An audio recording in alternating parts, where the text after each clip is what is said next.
My wife told everyone I was unemployed, so I let her believe it until the truth came out at our anniversary dinner. The first time I heard my wife tell someone I was unemployed, she was standing in our pantry with the door half closed, whispering into her phone like she didn't want me to hear but also didn't really care if I did. We live in Cary, just outside Raleigh, in one of those neighborhoods where everybody has the same 3 house colors and somehow every garage door opens at exactly 6:12 p.m. My wife, Lauren, is 37, works in pharmaceutical sales, and is one of those people who can make even buying paper towels sound polished and strategic. I'm 39. Until last year, I was an operations director for a regional medical supply company. Not glamorous, but solid. Good salary, good benefits, boring title, useful work. I'd been there almost 12 years when the company got bought out by a bigger outfit out of Atlanta.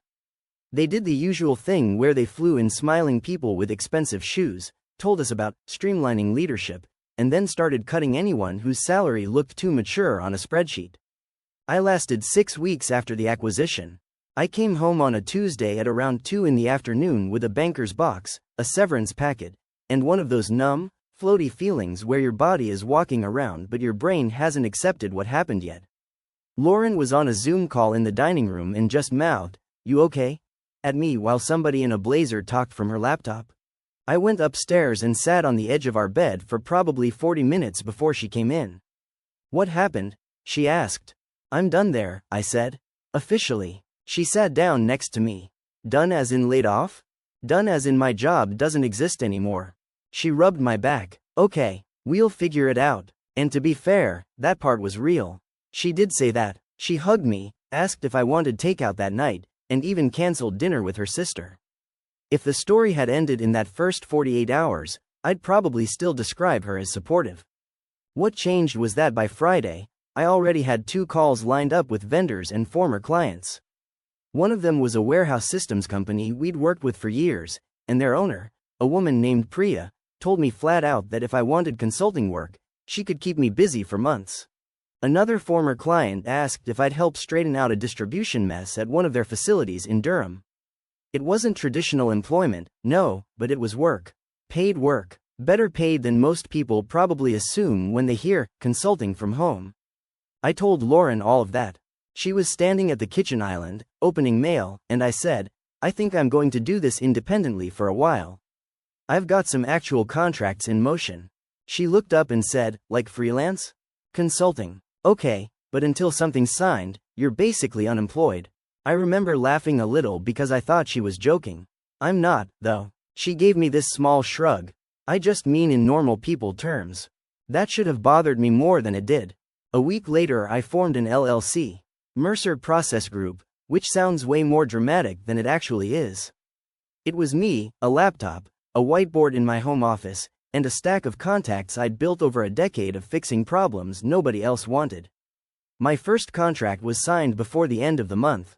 The second one came 2 weeks after that. By the beginning of summer, I was making roughly what I'd made at my old job, sometimes more, just without the corporate badge and pointless meetings. Lauren knew I was working. She saw me up at 6. She saw me on calls. She saw invoices on my desk and heard me use phrases like implementation timeline and retainer structure. But because I was home more often and because my work didn't look like putting on khakis and driving to an office park, she seemed to mentally file it under not real. Then came the pantry call. It was about a month after I got laid off. Her sister Kendra had called. Kendra is 34, a realtor, and somehow manages to sound nosy and sympathetic at the same time, which I didn't even know was possible until I met her. I was in the kitchen making coffee when I heard Lauren say, "Yeah, no, he's home now. No, fully. He got let go, and he's kind of figuring things out. So right now, yeah, I'm carrying us." I didn't even step into the pantry. I just stood there with the kettle in my hand and stared at the cabinet where we keep cereal. She came out a minute later and saw my face. "What?" she said. "You told Kendra I'm unemployed." She frowned like I was nitpicking. "You are unemployed." "No, I'm not. I literally signed a contract yesterday." "That's not the same as having a job. It is if someone pays me for work." She set her phone down harder than she needed to. "Why are you being so defensive?" I actually laughed then, but not because anything was funny. "Because you're telling people you're carrying us." Well, until this consulting thing is stable, I kind of am carrying the predictable income. That line stuck with me because it wasn't even true. My severance had hit. I'd transferred the exact same monthly amount into our joint account that I always did. Mortgage, utilities, groceries, my share of everything, exactly the same as before. I said that. She waved a hand like details were getting in the way of her point. You know what I mean. That became her favorite phrase for the next 6 months. You know what I mean. What she meant, apparently, was whatever version of my life made her sound like the patient, burdened wife holding the household together while her poor husband wandered through his little identity crisis. At first I corrected her. Not publicly, because I'm not a scene person, but privately every single time. When she told her parents over Sunday dinner that Daniel's between things right now, I corrected her in the car afterward. When she told our neighbors at a cookout that I was taking some time after the layoff, I corrected her that night while we loaded the dishwasher. When I found out she'd told a friend from work that I was still at home and trying to decide what's next, I corrected her again. Every time, same script. You're making this bigger than it is. You know what I mean. People need a simple explanation. You're so sensitive about this. Sensitive. That was another favorite. Around August, I stopped correcting her. Not because I agreed with her, and not because it didn't hurt. I stopped because there's a very specific kind of exhaustion that comes from telling someone the truth over and realizing they prefer the lie. Not even because the lie is more accurate. Just because it's more useful to them. And once I stopped correcting her, I started noticing how much she was getting out of it. Her mom, Denise, started calling her, my strong girl, in this syrupy voice that made my skin crawl. Her dad, Ed, began forwarding Lauren job postings for Daniel, most of which were for mid-level logistics roles making half of what I'd been earning in 2017. Her sister started dropping off muffins and pretending it was casual while asking questions like, "So is he okay emotionally?" As if I'd taken to staring blankly out windows. Even our friends started treating me differently. One Saturday in September, we were at a birthday thing for Lauren's coworker at a brewery in Durham. A guy named Spencer, who I'd met maybe twice before, put his hand on my shoulder and said, "Tough market, man. But honestly, sometimes these forced resets are a blessing." Forced resets. Like I was a printer jam. I said, "I'm working." And before Spencer could even respond, Lauren laughed lightly and went, "He's doing some side projects while he looks." While he looks. I turned and stared at her long enough that Spencer made an excuse about needing another beer. Later, in the car, I said, "Why do you keep doing that?" She looked out the window and said, "Doing what?" "You know exactly what." "Oh my God, Daniel. Because nobody wants your full business breakdown in casual conversation. That's not what you say, though. You say I'm unemployed. You were. For about 10 days. She made this frustrated sound. "Why are you so hung up on the label?" That was the moment I understood the conversation was never going to happen the way I wanted. Because if someone tells the world you're unemployed, dependent, drifting, and humiliated, and your reaction is, "Why are you hung up on the label?" then there's nowhere honest left to go. So I let it happen. I wish I could say I had some grand strategic reason. I didn't. At first it was pure fatigue. Then, slowly, it became something else. I wanted to see how far she'd take it if I got out of her way. I know that sounds unhealthy, and it probably was. But there's a point in some marriages where the argument stops being about the original issue and starts being about whether the person across from you actually sees you at all. I'd spent 10 years thinking Lauren saw me clearly. I wanted to know if that was true, or if she only saw the version of me that fit the story she liked telling. Turns out, she loved that story. By October, my little consulting setup was no longer little. Priya referred me to 2 other companies. One of my former vendors brought me in on a 6-month project cleaning up a disastrous warehouse conversion in Charlotte. I hired a part-time admin named Celeste to keep track of scheduling and invoices because I was tired of spending my evenings buried in spreadsheets. I started renting a tiny office suite 3 days a week in Raleigh because working from the spare bedroom had begun to make me feel like I was disappearing into the walls. Lauren knew about the office. Sort of. I told her I'd leased a small space. She said, "For what?" "For work." She gave me a look over her wine glass and said, "That seems premature." Premature. I remember thinking, if I showed her my quarterly numbers right now, she'd either finally understand or find a new way to dismiss them. And the part that bothered me most was that I genuinely didn't know which one it would be. We kept our finances partly joint and partly separate. We each had our own accounts plus a joint household account we both transferred into every month. After I left my corporate job, I just kept transferring the same amount. Some months, more. Mortgage never bounced. Cards got paid. Nothing in our lifestyle changed except that I was around the house more and Lauren had an audience for her resilience. Around Thanksgiving, it got worse. Her parents hosted, as usual. Denise makes a turkey so dry it could be used as insulation, but if anyone says that out loud she acts like you've insulted veterans, so everyone smiles and drinks gravy. There were 12 of us there that year, including Kendra and her husband Mike, Lauren's cousin Beth, and Beth's new boyfriend who had the unlucky experience of meeting all of us at once. We were maybe halfway through dinner when Ed, across the table, said, "Daniel, I sent Lauren that operations manager posting in Greensboro. Good company. You should really jump on that before the new year." I looked at him and said, "I'm not looking for a job." He blinked. "Well, not forever, no, but it's smart not to let the gap get too long." Lauren jumped in before I could say anything else. "Dad, he's got some consulting keeping him busy." Keeping him busy. Like I was a retiree taking up woodworking. Denise patted Lauren's hand and said, "You've really been such a rock through all this." I watched my wife smile and lower her eyes like some humble saint receiving flowers.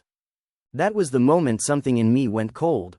Because until then I could still tell myself she was simplifying, or speaking loosely, or misunderstanding what I did.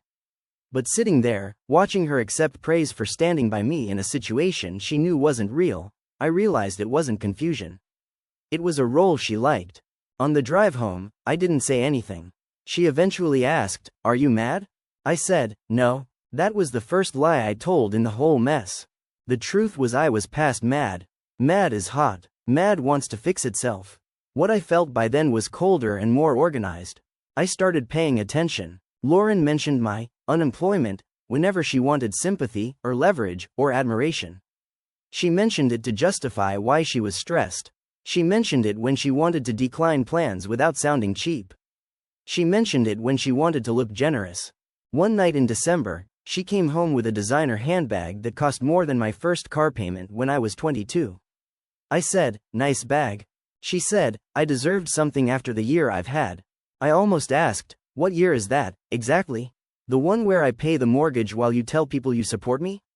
But I didn't. I just said, "Looks expensive."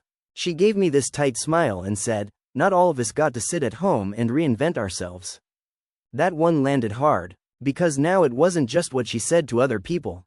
It was what she believed she was entitled to say to me. The weird thing is, from the outside, we probably still looked fine. We went to Christmas parties.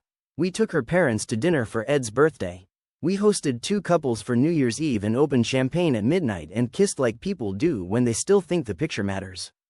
If anyone had asked me then whether my marriage was in trouble, I probably would have said, "I don't know," not because it was healthy, but because the damage was happening in such a specific place that it didn't have a clean name yet. January was our 10th wedding anniversary. Not the date of the dinner, the actual anniversary. We'd gotten married in a cold little stone church in Chapel Hill during one of those weird Carolina winters where the sky looks silver all day. Lauren wore sleeves because she hates being cold, and I remember thinking, when she walked down the aisle, that I had somehow managed to end up with a woman way more polished and composed than I was ever going to be. Back then, I thought that was balance. She wanted to have a proper anniversary dinner in February once work schedules settled down. "Just family and a few close friends," she said. "Nice dinner, private room, dress up a little." I said sure. She booked a private room at a place in downtown Raleigh called Violetta, one of those upscale restaurants with low amber lighting and waiters who talk about butter as if they churned it themselves. She invited her parents, Kendra and Mike, Beth and her boyfriend, our friends Nate and Elise, and 2 of her coworkers. 9 people total besides us. A week before the dinner, she told me, "My dad also invited Gary Holloway." "Who's Gary Holloway?" "He used to be with Carolina Freight. He consults now. He knows a lot of people." I stared at her. "You invited a networking contact to our anniversary dinner?"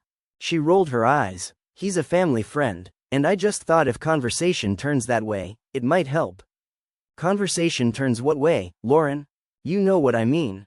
There it was again. I said, "No, actually, say it." She crossed her arms. "I was trying to do something nice. By bringing a job lead to our anniversary?" "He's not a job lead. He's connected." I laughed then, and she got offended by the laugh, which somehow became the issue. We went in circles for 20 minutes until she finally snapped, "If your ego is too fragile for someone to offer help, that's not on me. I should probably admit something here that won't make me look noble."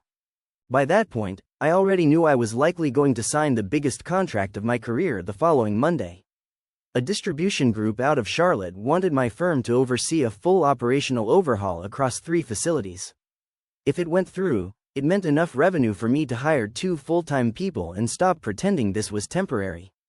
I hadn't told Lauren yet, partly because the contract wasn't final, mostly because I had stopped feeling any desire to tell her things she seemed determined to misname. I also had something else in motion. Not a dramatic revenge thing. Just practical. I'd renewed the lease on my office suite for another year and quietly furnished the small back room with a sleeper sofa and a few basics after too many late nights in Raleigh. At the time I told myself it was for convenience.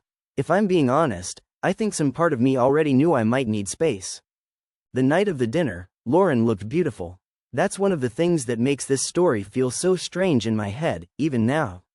She came downstairs in a dark green dress and gold earrings I bought her years ago, and for half a second I saw the woman I married instead of the one I'd been living beside. She said, "How'd I look?" I said, "Really nice." "Just nice? You know that means beautiful when I say it." She smiled a little. "Okay." We drove downtown mostly in silence, the polite kind, not the peaceful kind. At a red light she checked her lipstick in the visor mirror and said, "Please just be normal tonight." I kept my eyes on the road. "Normal how? You know, don't be moody." I almost said, "I'm not the one who invited a pity recruiter to our anniversary dinner." But I didn't. I just said, "I'll be fine." The room at Violetta was already half full when we got there. Denise hugged Lauren and immediately teared up, because Denise cries whenever a restaurant has cloth napkins. Ed shook my hand in that firm, fatherly way he does when he's trying to remind himself he likes me. Kendra Eyre kissed Lauren and looked me over like she was checking whether unemployment had made me less groomed. Gary Holloway turned out to be around 60, tan in the way retired golfmen are tan, with a pink tie and a voice that could cut through drywall. He shook my hand and said, "Heard you're in transition." I looked straight at Lauren when I answered. "Something like that." She busied herself with her purse. Dinner started fine enough. Wine got poured. Appetizers came out. Nate told a story about his son locking himself in a bathroom at Target. Beth's boyfriend said something unfortunate about the housing market and Kendra spent 8 full minutes correcting him. For a little while I almost thought maybe Lauren had finally decided to let the evening just be an anniversary dinner. Then entrees came and Gary leaned toward me and said, "So what exactly are you looking for?" I put down my fork. "I'm not looking." He smiled the way older businessmen do when they think younger men are embarrassed. "Sure, but ideally, I'm working." Lauren cut in with a laugh. "He's doing some independent projects right now."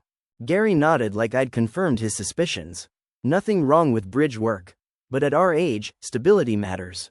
"At our age." I turned to Lauren and said quietly, "Did you tell him I needed help finding a job?"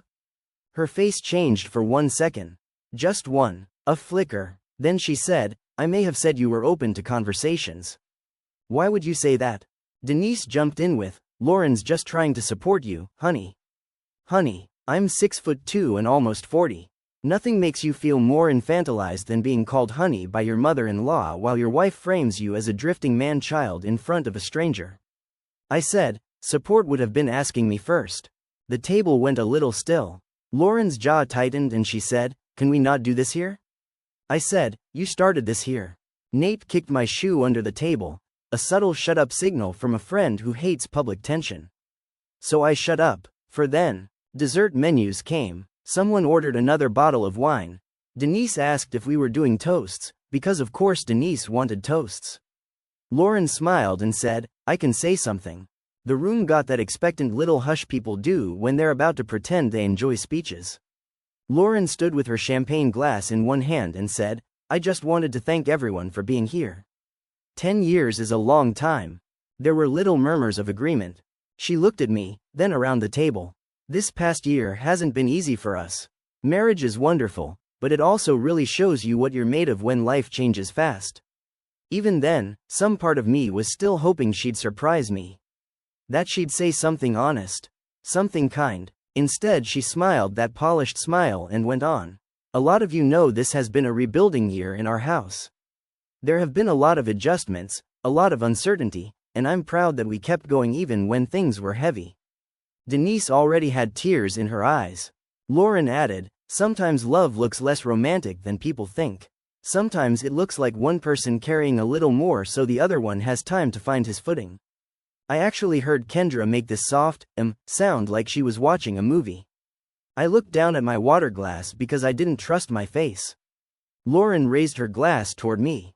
So here's to growth and resilience, and to better things ahead.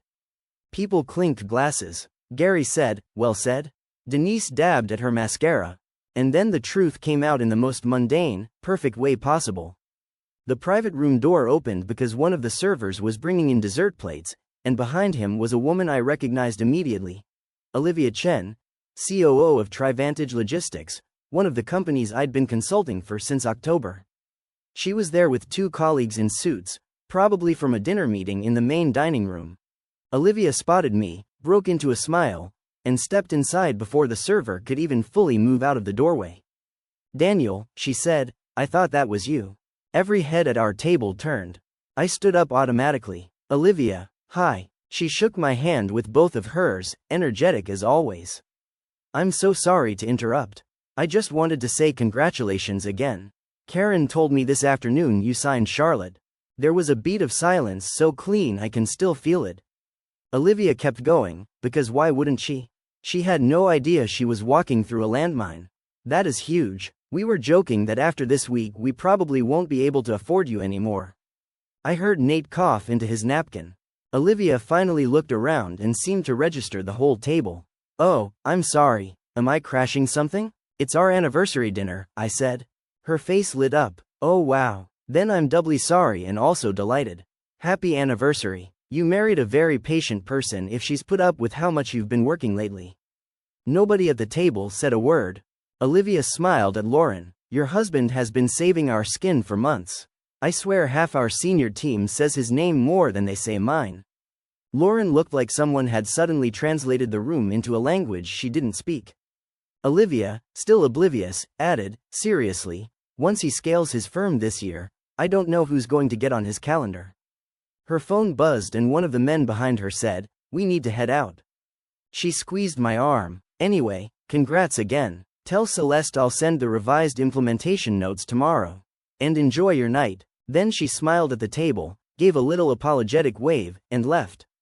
Nobody moved. The server set down the desserts with the expression of a man who absolutely knew he had walked into something juicy but planned to remain employed. For maybe 3 full seconds, the only sound in the room was silverware touching china from some other table out in the main dining room.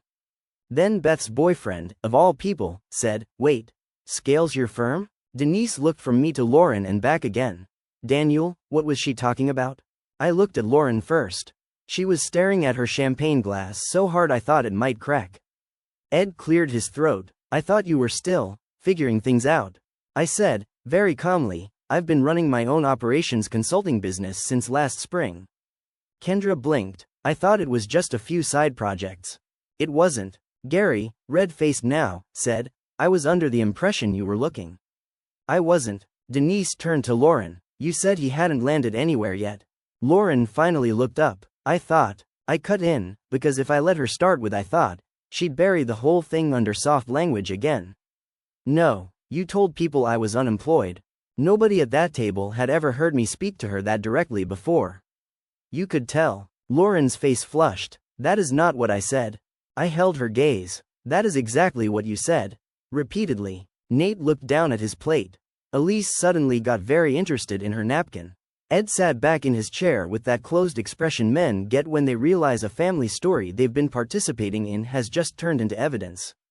Lauren set her glass down. I said you were consulting while you figured out your next move.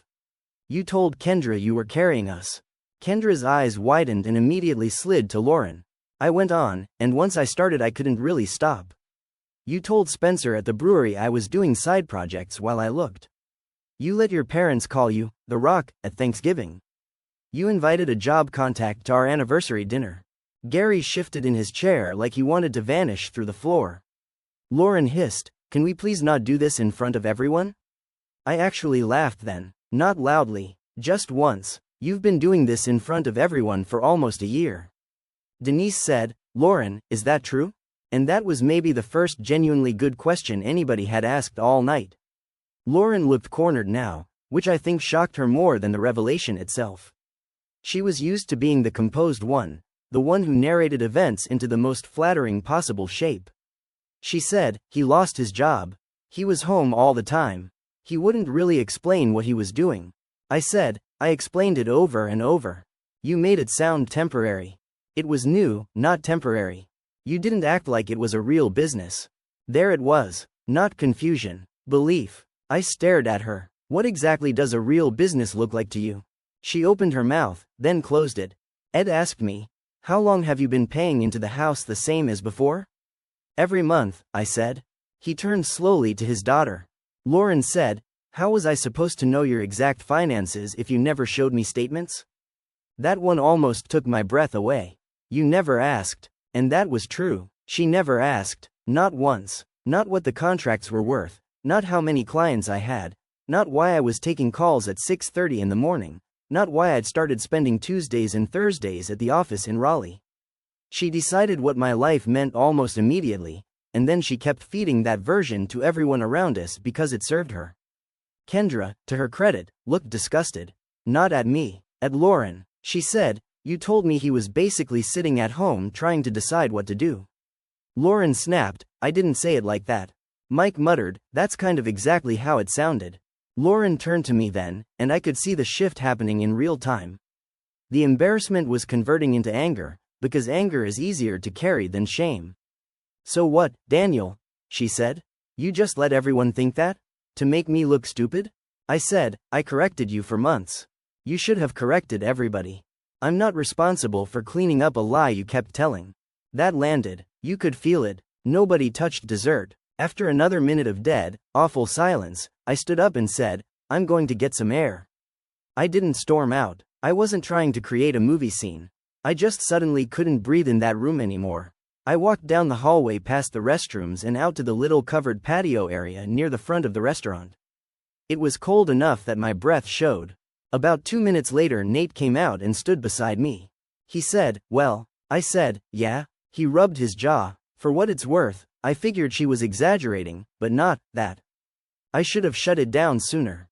He looked at me. "Maybe, but I also get why you didn't." That was one of the only kind things anyone said to me that night. When I went back inside, the bill had arrived. I reached for it automatically because despite everything, I'd already planned to pay. Lauren's hand was on it first. She said quietly, without looking at me, "I can get it." I said, "No, I've got it. It was a small thing, but I'm not going to pretend it didn't matter to me." I paid for the anniversary dinner where my wife learned I wasn't the husband she'd been describing. Petty maybe, human definitely. The ride home was awful. Not loud, just awful. Lauren sat rigid in the passenger seat and stared out the window while downtown Raleigh slid by in reflections. About 10 minutes in, she said, "You humiliated me." I kept my eyes on the road. "Do you hear yourself? You made me look like a liar. You were lying." I was simplifying. "No, you were narrating." She turned to me then. "Why didn't you just tell me it had become this serious?" I almost missed the turn onto our street because that question hit me so hard. "I did tell you," I said. "You just didn't believe me because the other version was more useful." "That's not fair." I pulled into the driveway, put the car in park, and finally looked at her. "What part is unfair? The part where I worked every day? The part where I paid my share every month? Or the part where you told everyone you were carrying me and let them praise you for it?" Her eyes filled, which would have wrecked me a year earlier. That night it mostly made me tired. She whispered, "I didn't think you'd let it go this far." I said, "I didn't think you would either." That was the closest either of us got to the truth. Inside the house, she took off her heels by the door and followed me into the kitchen. "So what now?" I opened the fridge, mostly because doing something with my hands felt better than standing still. "I don't know." Are you seriously going to act like I'm some villain because I used the wrong word? I turned around. It wasn't the wrong word. It was the wrong story. She folded her arms. You're being dramatic. I laughed again, quieter this time. You invited a man to our anniversary dinner to help me find a job. She didn't answer. You stood up in front of our families and thanked yourself for carrying me. Still nothing. Then she said the line that told me more than anything else that night. I was trying to make sense of what happened. Not what I was doing. Not who I was. What happened. As if my layoff was the central event and everything after it was just a messy footnote she had the right to interpret however she wanted. I said, you were trying to make yourself look good in it. She slapped the counter with her palm. That is not true. It is. We stared at each other for a long time. Finally she said, so what are you going to do? Punish me? I thought about that. About the office in Raleigh. About the sleeper sofa. About how peaceful it felt there compared to my own house. Then I said, I'm going to sleep somewhere I don't have to explain my life. I packed an overnight bag while she stood in the bedroom doorway crying in angry little bursts and saying things like, I can't believe you're leaving over this, and, you're making it bigger than it was, and my personal favorite, people are going to think we have real problems now. That one almost made me smile. At the door she said, are you coming back tomorrow? I said, I have meetings. Which was true. Then I got in my car and drove to Raleigh. The office was dark when I got there. The parking lot mostly empty except for one cleaning van and a silver sedan 2 spots down. I let myself in, turned on the lamp in the back room, and sat on the edge of the sleeper sofa in my dress clothes for a long time. My phone buzzed 3 times. 2 messages from Lauren, one from Kendra, weirdly enough. Lauren, I'm sorry tonight got out of hand. Then, we need to talk when you calm down. Kendra's message just said, for what it's worth, I didn't know. She made it sound very different. I stared at that one the longest. Because that was really it. She made it sound very different. That was the whole year, boiled down to one sentence. I showered in the tiny office bathroom the next morning, put the same suit back on, and sat at my desk with a paper cup of bad coffee while the sun came up over the parking lot. At 8:30, Celeste came in carrying her laptop bag and stopped short when she saw me. Everything okay? She asked. I said, long anniversary. She nodded slowly, like someone wise enough not to ask for details. Then she set a folder on my desk and said, Charlotte countersigned. I opened it, looked at the signature page, and felt almost nothing for a second. Not because it didn't matter. It did. It was probably the most validating professional moment of my life. But personal humiliation and professional success are such strange neighbors. One doesn't cancel out the other. They just sit side by side and make you feel split in two. I signed where I needed to sign, handed the folder back, and looked out the window at the gray February morning. The night before, my wife had stood in front of everyone we knew and toasted the version of me she preferred. Then a woman from my actual life had accidentally walked in and introduced the truth like it was the most ordinary thing in the world. That was the part one kept replaying. Not the argument, not the looks on everyone's faces. Just how easy the truth was once someone finally said it out loud. Story 2. My husband introduced me as his roommate at a party, and for about 3 full seconds I honestly thought I'd misheard him. We were standing in the entryway of this giant modern house in Queen Anne, the kind with heated concrete floors and a staircase that looked too expensive to touch. Rain was still dripping off everyone's coats, there was jazz playing somewhere deeper in the house, and a woman in a cream jumpsuit was balancing a tray of champagne flutes like she'd trained for it. Mason had one hand lightly at the small of my back, steering me toward a group of people near the bar. He had that smooth, performative smile on that he'd gotten really good at over the last year. The smile he used with clients, recruiters, investors, anyone he wanted something from. He said, "Hey, glad you made it. This is Claire, my roommate. Not my wife Claire. Not Claire, we've been married 6 years. Not even my partner. My roommate." The 2 women he was talking to smiled at me politely.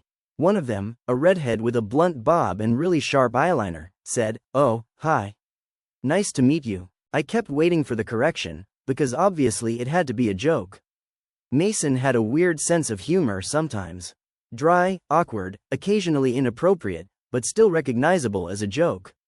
He didn't correct it. He just reached for a drink off a passing tray, handed it to me, and started talking to the women about some restaurant opening in Bellevue. I stood there holding champagne and feeling like someone had opened a trapdoor under my feet. It's funny what your brain does in those moments. It doesn't immediately go to the worst possible explanation. Mine went through a whole carousel of stupid, charitable ones first. Maybe he said roomie and I heard roommate. Maybe I was supposed to laugh and I'd missed the setup. Maybe he was trying to be funny in some work culture way I didn't understand. But then maybe 10 minutes later he did it again. Different group this time. A guy named Victor, one of the company's sales leads, and Victor's wife or girlfriend or date, I wasn't sure which. Mason put his hand on my shoulder and said, "This is Claire. She's my roommate." That was when I knew it wasn't a slip. I looked right at him. He would not meet my eyes. I wish I could tell this story like I instantly transformed into some icy genius and knew exactly what to do, but that's not what happened. At first I just felt hot and embarrassed and weirdly childish, like I'd shown up to the wrong event. Like maybe I was the idiot for not understanding the bit everyone else was in on. For context, I'm 33. Mason is 36. We live in Ballard in a little green craftsman house we bought 3 years ago, with a slanted front porch and a kitchen that still has the world's ugliest laminate countertops because every time we get extra money, something less fun breaks first. We have a fat orange cat named Juniper who throws up exclusively on rugs. I'm a dental hygienist at a pediatric practice in Fremont. Mason works in partnerships for a software company that got very big, very fast, and has spent the last year acting like it might become the center of civilization at any moment. We've been together 9 years, married 6. Not separated. Not, it's complicated. Not in some weird open arrangement. Married. Normal married, even, or at least I thought so. We had Costco arguments and shared calendar reminders and a stack of unopened mail on the dining room table. We had dinner with his mother 2 Sundays before that party. We had spent the previous Saturday arguing about whether we could afford to replace the fence before summer. I had literally texted him that morning asking if he wanted me to thaw the chicken thighs for Sunday. That was part of why the word hit so hard. Not because roommate is some terrible insult on its own, but because it was so deliberate. So specific. You don't accidentally downgrade your wife to a roommate in front of coworkers unless that word is already living in your mouth. The party was for Mason's company closing some huge funding round, which I only understood in the broadest possible sense because every time he tried to explain startup finance to me, I felt my soul leave my body. The hosts were his boss, Calvin, and Calvin's wife, Marissa. They'd just bought this enormous house overlooking the water, so it was some mix of work celebration, housewarming, and networking thing. The kind of event where everybody pretends they're casually eating tiny crab cakes while actually scanning the room for useful people. Mason almost didn't want me to come. That's another detail that looked small at the time and feels giant now. When the invitation first came up, he said, "It's probably not your thing." I said, "I can handle standing in a house and drinking a glass of wine." He gave me that tight little smile he used when he was trying not to seem controlling. "It's just a lot of work, people. Very startup. Why? Okay, it might be boring for you." I remember laughing. "Mason, I sat through your college roommate's 6-hour wedding in Yakima where the best man did ventriloquism. I think I can survive a software party." He didn't laugh. Later that week I brought it up again and he shrugged and said, "If you want to come, come. If you want to come, come." Like I was inviting myself to something I wasn't really wanted at. I should also say that Mason hadn't always been like this. When we met, he worked for a smaller company, came home at a normal hour, and used to call me on his lunch break just to complain about the office Keurig. He wore the same 2 hoodies in rotation and forgot where he put his keys at least 4 times a week. He was charming in a regular person way, not this polished, hyperware version of charming he'd developed lately. The shift started after his promotion last year. Better money, more travel, fancier people around him. The company started doing off-sites in Scottsdale and Napa. He bought nicer shoes. He started saying things like, "That's not the best use of my bandwidth," and, "We need to be strategic." He got into cold plunges for about 3 weeks and then acted personally betrayed by the existence of winter. None of that bothered me on its own. People change, jobs change, 30-something adulthood is basically one long parade of weird little identity updates. What bothered me was how carefully he started separating his work life from me. At first it was subtle. He stopped bringing me around the office holiday parties because it's mostly networking. He started referring to colleagues by first name only, without context, so I couldn't follow stories. He stopped posting pictures of us. When I asked why he wasn't wearing his ring as much, he said it irritated his skin at the gym. Reasonable, technically. But then there were all these tiny moments that lodged somewhere in my chest. A woman named Brianna from work texted him at 11:40 on a Friday night. He turned his phone face down when I looked over. He started doing his hair before Saturday, team brunches. He got weirdly annoyed when I showed up once at a brewery where his company was doing a public launch event, even though he had told me I should stop by if I wanted. When I brought up feeling shut out, he always had some version of the same answer. You're reading into it. Work has just been intense. Not everything is a sign of something. And because nothing was explosive, because there was never one undeniable thing I could hold up and say this is the problem, I kept letting it slide. By the time we were at Calvin and Marissa's party, I already felt like I was orbiting Mason instead of living alongside him. I just didn't know how far he'd already pushed me out in other people's minds. After the second, roommate, introduction, I finally managed to get him alone for maybe 15 seconds near the hallway where everyone had dumped their coats. I said, very quietly, "What the hell are you doing?" He took a sip of his drink and gave me this look like I was being difficult over a seating chart. Can you not start? Start what? You just introduced me as your roommate.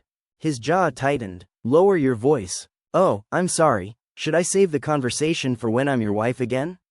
He glanced past me toward the living room, clearly checking whether anyone was noticing. It's just easier. I laughed once because I genuinely didn't know what else to do.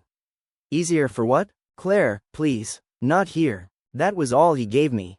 Not here. Then he walked away because someone called his name. I stood in that hallway staring at a pile of expensive coats and one pair of tiny white dog rain boots by the front door, and something in me just went very still. There's a kind of humiliation that makes you want to cry immediately, and there's another kind that makes you weirdly calm. Like your body decides the feelings are too big to process live, so it shelves them for later. I went calm. I picked up a fresh drink from the kitchen island, smiled at Marissa when she complimented my earrings, and decided if Mason wanted me to be his roommate for the night, then fine. I could be his roommate. I didn't announce anything. I didn't make a toast. I just started playing the role he'd handed me. The first time was accidental. A woman in a plum-colored dress asked how long I'd known Mason, and before I could stop myself I said, "Oh, forever. We've lived together for years." She laughed. "Wow, that's commitment for roommates." I smiled back and said, "You'd be surprised what you can survive if you split a mortgage and he promises to finally fix the downstairs toilet." Her face changed a little at that. Not enough to call me on it, just enough to signal that something didn't add up. Good. I spent the next hour drifting through rooms and watching. Calvin and Marissa's house was one of those places designed for people who like to remind others they've done well. Black framed windows, a floating staircase, 2 fireplaces, some giant abstract painting that looked like a depressed weather system. There were maybe 50 people there, most of them in that upscale Seattle uniform of expensive jeans, soft neutral sweaters, leather boots, and hair that looked effortless in a very expensive way. The kitchen opened into a sunken living room with a view of the Sound, and there were clusters of conversation everywhere. Product people near the dining room, salespeople claiming the bar area, a handful of spouses or plus ones doing that polite social drift where you make best friends with whoever else looks slightly trapped. I'm generally good at parties. Not because I'm glamorous or extroverted in some giant way. I'm just good at reading rooms and making conversation. Working in pediatric dentistry means I spend all day calming down anxious parents and convincing 6-year-olds they're brave. A tech party full of adults with social insecurities and artisanal cocktails is honestly not that different. So I did what I always do. I asked questions. I listened. I smiled. And I paid attention. That was how I met Becca. Becca worked in operations for Mason's company. Maybe 30, maybe younger. Kind of hard to tell because she had that very polished baby face some people keep forever. Blonde hair in a clip, navy silk top, laugh just a touch too loud. We ended up standing together in the kitchen while waiting for the same tray of little mushroom tartlets to come around again. She said, "You're Claire, right?" I said, "That's me." Her eyes lit up. "Oh my God, you're the roommate." There it was. I made myself smile. Apparently, she laughed like she thought I was in on something funny. No, sorry, that came out weird. Mason's mentioned you before, has he? Yeah, just in a vague way. Like, house stuff. You know. I looked at her over my glass. I don't, actually. What kind of house stuff? She hesitated for a split second. Not long, but enough.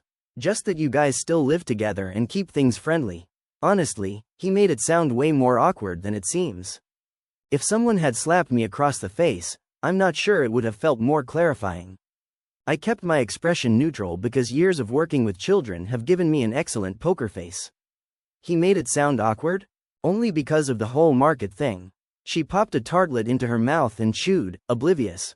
Like refinancing being a nightmare and all that. Refinancing. I was so stunned I nearly laughed. We weren't refinancing anything. We weren't selling. The only house conversation Mason and I had been having lately was whether our gutters needed to be replaced before next fall. I said, that is so interesting. Becca looked at me, finally starting to realize something might be off. Oh no, did I just say something I shouldn't have? I took a sip of champagne and said, you didn't do anything wrong. And she really hadn't. That was the part that made it so surreal. There I was, standing in a perfect stranger's kitchen under designer pendant lights, finding out from a woman who thought she was making harmless small talk that my husband had apparently built a whole alternate explanation for our marriage. I didn't tell her the truth right then. I wish I had, but again, I was still in that icy, suspended state where I wanted information more than I wanted a scene. So I just said, Mason's a little creative with phrasing sometimes. Becca gave me a careful smile. Yeah, he definitely has a way of smoothing things. Smoothing things. That line stayed with me. Because Mason did have a way of smoothing things. That was probably his real talent, more than sales, more than partnerships, more than networking. He could take a rough truth and sand it down until it looked harmless, even elegant. He could make almost anything sound reasonable if you didn't stop to examine it too closely. About 20 minutes after that, I found him in the dining room pretending to be fascinated by a conversation about restaurant software. I walked up beside him and said, Hey, roomie, where'd you put the spare house key again? He choked a little on his drink. The man he'd been talking to laughed. Mason smiled without showing teeth. Very funny. I tilted my head. I'm just trying to keep the story straight. The other man glanced between us, suddenly interested in his drink. Mason touched my elbow in that way men do when they're trying to look affectionate and controlling at the same time. Can I talk to you for a second? We ended up in a short hallway near the powder room. He hissed, What are you doing? I said, Living my truth as your roommate, apparently. Claire. No, really, help me out. How much do roommates typically know about your blood type and your mother's blood pressure medication? I want to make this convincing. He actually looked angry now, which steadied me even more. You're making this weird. I stared at him. You introduced your wife as your roommate to multiple people. It's a work thing. What does that even mean? He scrubbed a hand over his face. I didn't think you'd be talking to everyone. I almost laughed again. I came to a party, Mason. Were you expecting me to hide behind a ficus? Please don't do this here. The thing about that sentence is people use it when they mean two different things. Sometimes they mean, this is important and I want to give it proper attention later. But more often they mean, I know I'm wrong and I need the audience controlled. I said, then maybe you shouldn't have started it here. He stepped back like he'd run out of script, then someone opened the powder room door and we both fell silent. He walked off first. I stayed there another minute and took a slow breath. My hands were starting to shake now, not visibly, but enough that I could feel it in the stem of my glass. Anger had finally caught up to the shock. I considered leaving. I really did. Getting my coat, calling my friend Talia, going home and changing the locks in my head even if I couldn't do it literally. But something kept me there.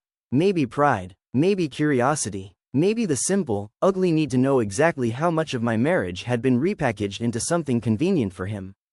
So I stayed. At some point I found myself talking to a man named Owen on the back patio under one of those giant standing heaters. He was Calvin's wife's cousin, in town from Portland, and thankfully not in tech. He restored old furniture and had the kind of face that looked friendly before he even spoke. We talked about rain and old houses, and whether Seattle dogs are actually good or just a thing people say is good because they're drunk at midnight. It was easy. Harmless. The first easy conversation I'd had all night. Then Mason appeared beside us like he'd been conjured by irritation. "There you are," he said to me. Owen smiled. "We were just discussing the moral legitimacy of cream cheese on hot dogs." Mason didn't smile back. "Can I steal my roommate for a sec?" Owen blinked, and then to his credit, actually laughed because he thought Mason was joking. I said, "Sure, roommates share." The second we were out of earshot, Mason said, "What is your problem?" I looked at him. "That's a wild question. You're acting insane." "Insane?" He lowered his voice. "Flirting with random people isn't helping." I actually felt my eyebrows go up. "Flirting?" I was talking. "You know what you're doing." That was rich enough I had to set my drink down before I spilled it. I said, "You introduced me as your roommate." He said, "Because some people here know a version of things and I didn't want to have some messy explanation in the middle of a work event." "What version of things, Mason?"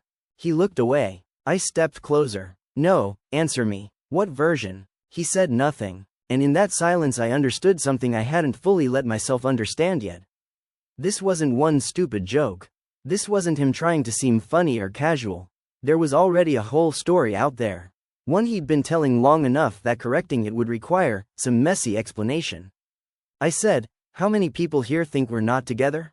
He still didn't answer. That was answer enough. I walked away from him then, not because I was done, but because if I stayed another second I was going to either cry or throw my drink in his face, and I didn't want to do either in Marissa's hallway. I ended up upstairs by accident, mostly just trying to find a quiet bathroom that wasn't occupied. The upstairs landing overlooked the living room, and from there I could see the whole party below me. The shifting groups, the servers weaving through with little trays, the city lights beyond the windows, Mason moving from one conversation to the next like nothing was wrong. I remember thinking how bizarre it was that the room looked so normal from above. Like if someone took a photo right then, it would just be a nice rich people party. No hint that one woman in a navy dress was realizing her husband had apparently been auditioning a single-ish persona behind her back. I found a bathroom, locked myself in, and texted Talia. "Are you awake?" She responded almost immediately because Talia is one of those people who is somehow always awake. "Yes." "Why?" I stared at the screen for a solid 10 seconds, then typed, "Mason just introduced me as his roommate at a work party." There were 3 little dots instantly. "What the hell does that mean?" "Wish I knew." "Do you need me to come get you?" "Not yet." Then I put my phone away because I still didn't know what I was dealing with, and I was embarrassed by how much I needed to know before I could even explain it out loud. When I came back downstairs, Mason was in the kitchen laughing with a brunette in a red blazer I hadn't seen before. She touched his forearm when she said something. He leaned in to hear her over the music. There was nothing cartoonishly intimate about it. No groping, no obvious crossing of lines. But there was familiarity there. Comfort. Her hand stayed on his sleeve a beat too long. He saw me looking and immediately stepped back. The woman glanced over at me, gave a small polite smile, and turned away. I probably would have fixated on that if the rest of the night hadn't gone where it did. Instead, maybe 20 minutes later, while I was standing by the dining table pretending to care about a charcuterie board, that same woman in the red blazer walked up to me. Up close she was very pretty, maybe early 30s, dark-haired tucked behind one ear, gold hoops, the kind of face that looked composed even when nervous. And she was definitely nervous. She said, "Hi, Claire, right?" I said, "Yeah, I'm Sophie." I waited. She glanced toward the living room where Mason was talking to Calvin. "This is awkward, and if I'm overstepping, I'm really sorry." My whole body went cold in a new way. I said, "Okay." She lowered her voice. "I just wanted to check whether you knew I was here." Not because I understood, but because some terrible part of me already did. I asked, "Why would I know that?" She looked confused. "Mason said you two were really open with each other." I think I actually stopped breathing for a second. Sophie's expression shifted as she watched my face. She started to realize she was not in the conversation she thought she was in. She said, carefully now, "He told me you were his roommate. Like, you own the house together still, but the relationship part was over." I just stared at her. She kept going, more quietly. "I'm not trying to be disrespectful. I genuinely thought everybody knew what the situation was. There are moments where pain is so immediate it becomes almost administrative. Your brain stops naming emotions and starts gathering facts. That's where I went. How long have you known him? I asked. She blinked. Since January. January. It was April. I heard my own voice ask, known him how? She hesitated, and in that hesitation I got the answer anyway. Still, she said it. We've been seeing each other. Everything in the room seemed to sharpen. The light off the wine glasses. The smell of truffle oil. Someone laughing too loudly near the bar. I remember all of it in gross detail. I said, he told you he was separated. Her face fell. Oh my God. I nodded once. Try married. She put a hand over her mouth. No. Yeah. She looked physically ill. Not fake shocked. Not guilty in a self-protective way. Just genuinely horrified. Which, weirdly, helped. I would have hated her immediately if she'd seemed slick or smug. Instead, she looked like someone who had just found out she'd been tricked into a play she hadn't auditioned for. She said, Claire, I am so sorry. I swear to you, I did not know. I asked, did he use my name? She nodded slowly. Only once or twice. Mostly he just said my roommate or the person I still share the house with. He said you guys broke up a while ago but couldn't untangle the mortgage yet. Untangle the mortgage. That phrase again. He'd been polishing the lie until it had its own little corporate glossary. I said, can you show me? She didn't ask what I meant. She pulled out her phone. I'm not going to repeat everything I saw because I don't need to relive every detail, but it was enough. More than enough. Texts planning drinks. Him calling her gorgeous. Him saying he hated going home to the weird in-between situation. A selfie from a hotel bar in San Diego from a conference trip in February. A message from him 3 days earlier saying can't wait to see you Friday. Red blazer. You'll kill me. I had helped him pick that conference shirt. Light blue. The one that didn't wrinkle badly in his suitcase. I don't know how long I stood there looking at her phone. Maybe 30 seconds. Maybe 2 minutes. Long enough for my ears to start ringing. When I finally looked up, Sophie was almost in tears herself. She said, I am so sorry. I would never have. I know, I said. And I did know. At least enough to know she wasn't the person I was furious with in that moment. I handed her phone back and asked, does anyone else here know about you? She swallowed. A couple people from outside his team have seen us together, I think. But as far as I know, they all think he's separated. I nodded. She said, what do you want me to do? That was the wild part. I had no idea. My first instinct was to go straight to Mason and throw every word I knew at him until something broke. My second instinct was to leave without saying a thing and let him come home to an empty half of the closet and total silence. Both felt too simple for what had just happened. What I ended up saying was, nothing yet. She looked surprised. I said, just don't leave. Not because I wanted revenge theater, exactly. More because I was still trying to understand how he intended this night to go. He'd brought me into a room where one group of people thought I was the roommate from his breakup story and another woman thought I was the civil ex-housemate who knew all about their relationship. I wanted him to stand in the full stupid architecture of his own lies for at least 1 minute. Sophie nodded. Okay. I walked away before I could change my mind. I found a bathroom again, this time downstairs, and locked myself in with both hands pressed flat against the sink. I didn't cry. I wanted to, but I didn't. I just stood there staring at my own face in Marissa's enormous backlit mirror and thinking, you need to get through the next 10 minutes. Then the next 10 after that. My face looked normal. That offended me. I texted Talia again. He's been telling people we're separated. There's another woman here. She didn't know. Talia called me immediately. I declined it because I couldn't talk without losing whatever thin layer of control I still had. Her next text was, do you want me to call your brother? No. Do you want me to come there? Maybe. Wait. Then I put my phone away again and opened the bathroom door. The party had started shifting toward that later evening phase where people get louder and looser.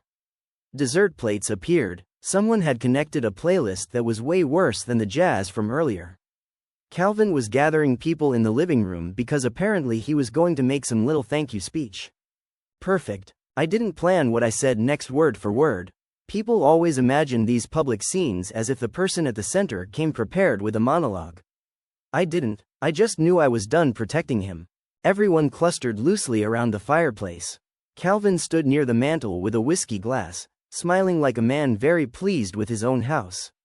Marissa leaned against him in a cream sweater dress that probably cost more than my car payment. Mason was off to one side, scanning the room, and the second he saw me his expression changed. Maybe he noticed something in my face. Maybe Sophie had vanished from wherever he thought she'd be. Maybe liars just have a sixth sense for when the room is about to stop cooperating. Calvin tapped his glass with a spoon and thanked everyone for coming. He said a bunch of things about an exciting quarter and building something special and not having done it without the team. Standard rich man gratitude speech. Then he raised his glass toward the room and said, "And to all the partners and spouses who put up with the crazy hours, thank you. We know the work asks a lot." A little murmur went around. People lifted glasses. Somebody cheered. Calvin looked toward Mason and smiled. "Mason, I feel like I've heard about your home situation for months. Glad it all seems to have settled enough for you to bring your +1. People laughed lightly. Mason smiled too, but it looked stapled on. And before I could overthink it, I heard myself say, "That depends which version you heard." The room went quiet in that instant way only rich house parties can, where people are still holding glasses mid-air and trying not to look fascinated. Calvin frowned, still smiling a little because he didn't yet understand. "Oh." I stepped slightly away from the wall so I was actually in the circle of people instead of at the edge of it. My heart was beating so hard I could feel it in my throat, but my voice came out calm. "Mason introduced me tonight as his roommate," I said. Which was surprising, because I'm actually his wife. There was a ripple through the room.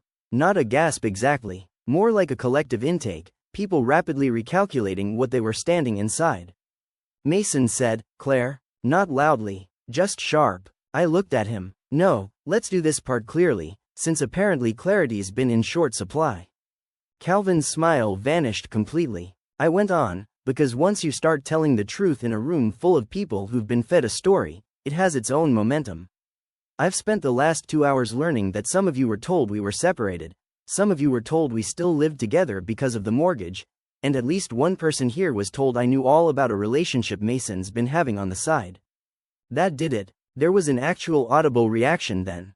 Someone said, "Jesus." Someone else whispered, "Oh my God." I saw Becca's hand fly to her mouth. Mason took a step toward me. "Stop." And maybe if he'd sounded ashamed, or scared, or anything remotely human, I would have. But he sounded angry that I was making the lie inconvenient. So I said, "No. You brought me here and called me your roommate. You don't get to be embarrassed by accuracy now." Sophie was standing near the archway into the dining room. I saw a couple people notice her too, the way their attention flicked between us. Calvin put his glass down on the mantel. "Mason, is this true?" Mason ran both hands over his face. "It's not. It's amazing how often liars begin with that exact phrase. Not it's false, not no, just it's not." Sophie spoke up then, voice shaky but clear. "He told me he was separated." Every head in the room turned toward her. Marissa said, "Who are you?" "I'm Sophie," she said, and then because there was no clean way to soften it anymore, "I've been seeing him since January." There really aren't that many sounds in a room when everyone's shocked at once. Mostly none, just the ice shifting in glasses and the music from the other room still playing like it had no idea it had become inappropriate. Mason looked at Sophie like he genuinely couldn't believe she'd spoken. Which almost made me laugh. Men like that always think they're the only ones allowed to rearrange reality. He said, "Can we not do this here?" And that, more than anything, nearly broke me. Not because it hurt, because it was so absurdly, predictably him. Even then, still trying to manage setting over substance. I said, "You've been doing it here all night." He took another step toward me and lowered his voice. "Claire, please." I pulled back before he could touch my arm. Calvin said, much colder now, "I think maybe you two should take this elsewhere." Marissa cut in immediately, "No, I think Mason should leave." Good for Marissa, honestly. Mason looked around the room like he was trying to locate a version of events where he still had footing. He didn't find one. Becca wouldn't look at him. Victor was staring at the floor. One of the investors' wives had full body turned toward her husband in that posture women take when they want whispered commentary immediately. I suddenly felt very tired. I said, "I'm leaving." Mason said, "Claire, wait." No. I walked straight to the front hallway where our coats were. My hands were clumsy on the zipper because the adrenaline had finally started turning into something less useful. I was halfway into my coat when Marissa appeared with my purse, which I had abandoned somewhere near the bar. She handed it to me and said quietly, "I'm so sorry." I nodded because I didn't trust myself to speak. Behind her, I could hear low voices in the living room, not loud enough to make out words. The soft, horrified murmur of rich people experiencing someone else's marriage in real time. Then Mason came into the hallway. He looked different already, less polished, hair slightly out of place, tie loosened, face gone pale in a way I'd never seen before. If I'm honest, for one nasty little second I was glad. Not because pain is fun to watch, but because he finally looked like his night matched mine. He said, "Please don't do this." I let out one dry laugh. "Don't do what?" "Leave the party where my husband introduced me as his roommate and where his girlfriend found me before I found her." He flinched. "She is not my girlfriend." I stared at him. "Do you hear yourself?" He lowered his voice. "Can we just go home and talk?" Home. The word hit strangely, like it belonged to a place I had left earlier that evening without realizing it. I said, "No, you can go wherever people in complicated mortgage situations go." Even then, standing in Calvin's giant entryway with rain hitting the windows and my whole marriage hanging open behind us, part of me couldn't believe this was actually my life. I kept expecting to wake up in our stupid bed with Juniper scratching the blanket. Mason said, "Claire, I messed up." I looked at him for a long time. "Which part?" He didn't answer. "Exactly." Sophie came into the hallway then too, coat on now, eyes red. She stopped when she saw us, clearly not wanting to step into the middle of anything more than she already had. I said to her, "You don't owe me anything." She swallowed and said, "I'm still sorry." "I know." Mason closed his eyes for a second. Then I walked out. Seattle rain in April is this particular kind of cold where it feels personal. Not dramatic downpour, just steady, needling water and wind off the sound. I stood under the front awning for a second trying to get my keys out with numb fingers, and that was the moment I almost lost it. Not inside the party, not during the actual confrontation. Outside, alone, wrestling with my stupid key ring in the dark. Mason came after me. "Claire." I didn't turn around. "I'm not letting you drive like this." That was almost funny, as if his concern had finally arrived once the audience was gone. I unlocked the car and said, "You don't get a vote." He moved closer. "Please, just listen to me for 1 minute." So I finally turned. "Okay," I said, "go ahead." He opened his mouth and then just stood there in the rain, blinking at me. I could actually see him searching for language. That same smoothing instinct running in circles with nowhere to land. Finally he said, "It got away from me." I laughed in his face. I really did, not because I was trying to be cruel, but because what else do you do when a man detonates your marriage and then describes it like an overgrown herb garden? "It got away from you," I repeated. "Yes, you mean the lie, the fake separation, the fake roommate story, or the woman you've been sleeping with since January?" He looked over his shoulder toward the house like he was afraid someone might still hear. I said, No, don't suddenly get shy." His voice went smaller. I didn't know how to fix it without making everything worse. That line was probably the truest thing he said all night. I said, "You were never trying to fix it."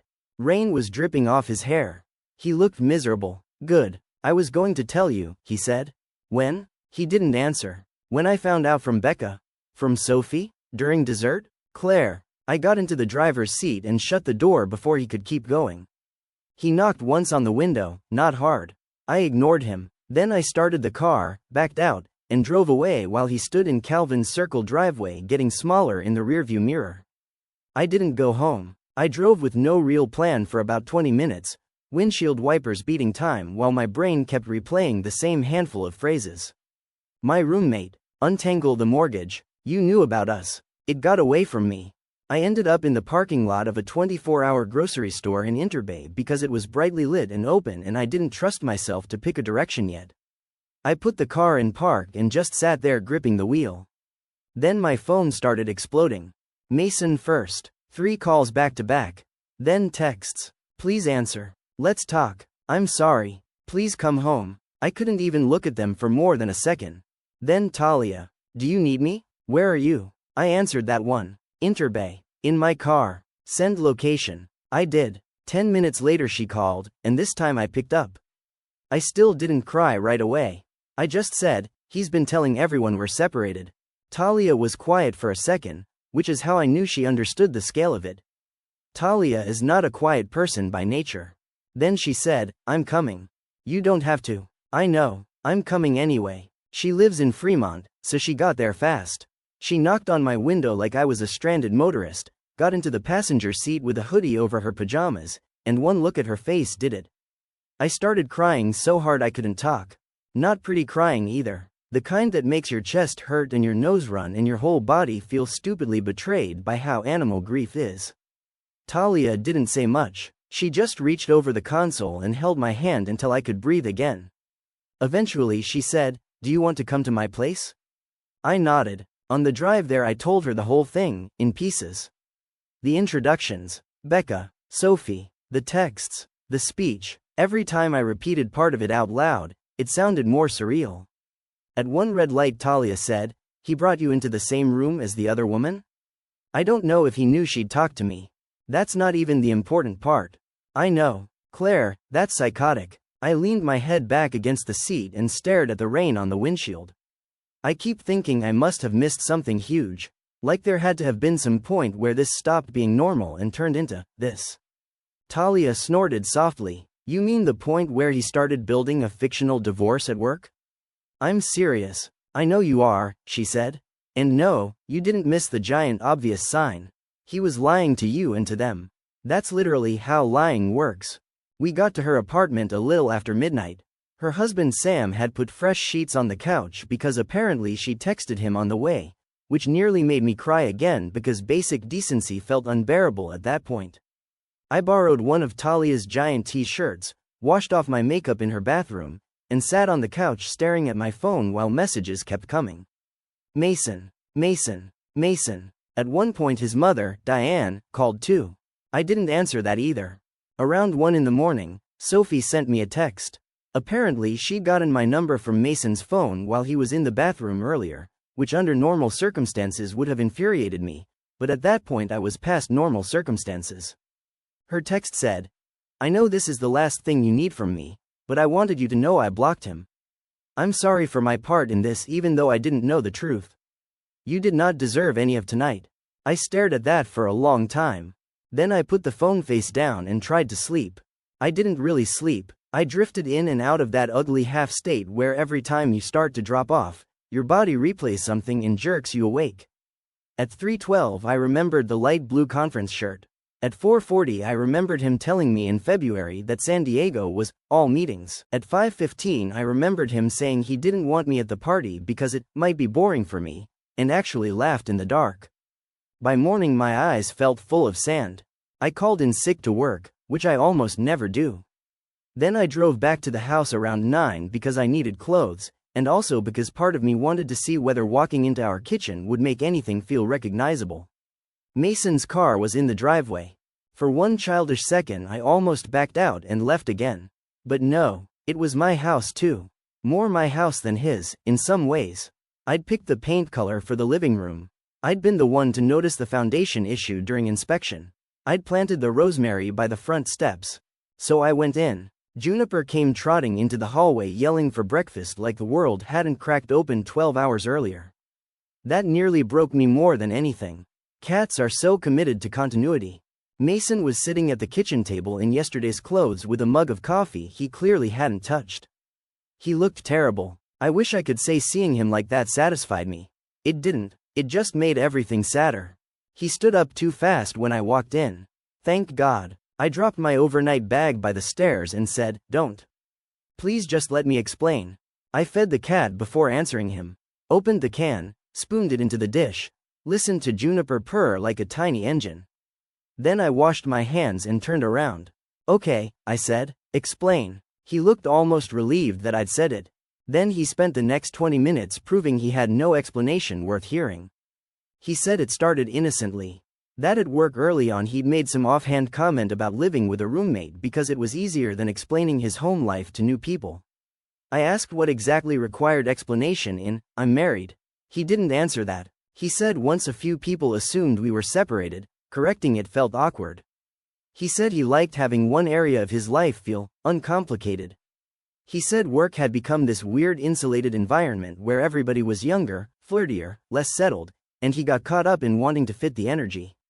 Fit the energy? I asked, did fitting the energy involve sleeping with Sophie? He flinched. He admitted that part began in January after too many drinks during an after-party from a conference. He swore it wasn't serious. I told him I didn't care if he wrote poetry to her or forgot her last name, it was still cheating. He said he'd been unhappy and disconnected and didn't know how to talk to me without it turning into a fight. That one made me genuinely angry in a fresh way, because we had had conversations. Several. About distance. About secrecy. About me feeling shut out. And every single time he had told me I was imagining it, overreacting, reading too much into normal work stress. Hearing him now reframe all of that as him being unable to talk to me was almost more insulting than the affair. I said, you didn't struggle to talk. You lied very clearly. He sat back down, elbows on the table, face in his hands. I know. No, I don't think you do. He looked up at me then, eyes red. What do you want me to say? The truth would have been a fun experiment. That shut him up for a minute. Then he said the thing I think he believed was vulnerable and redeeming. I liked who I got to be there. I stared at him. He swallowed. At work. With them. I liked being unencumbered. I liked not feeling like the boring married guy with a house and a cat and budget conversations. I know that sounds awful. It did. Not because there's anything particularly original about a man wanting to feel young and admired. That part's depressingly ordinary. What gutted me was hearing our life described like dead weight. The life we built together. The house. The cat. The boring budget conversations. The ordinary things that had felt to me like adulthood, partnership, trust. I said, you made me into a prop in your little identity crisis. He whispered, I'm sorry. And the thing about apologies at that point is they start to sound like weather reports. Informational, maybe even accurate, but not actually useful. I went upstairs and packed a bigger bag while he followed me from room to room saying, please don't leave, and we can fix this, and I'll do whatever you want. I didn't answer most of it. In the bedroom I opened my dresser drawer and saw one of his t-shirts mixed into my laundry from earlier in the week. That stupid ordinary sight almost floored me. At the doorway he said, are you going to tell everyone? I turned around so fast I surprised both of us. Is that seriously what you're worried about right now? He looked ashamed. No, I just meant. I know what you meant. I zipped my bag and said, you spent months telling everyone your version. I'm not interested in protecting it. He didn't stop me when I left with the suitcase. Maybe because he knew he couldn't.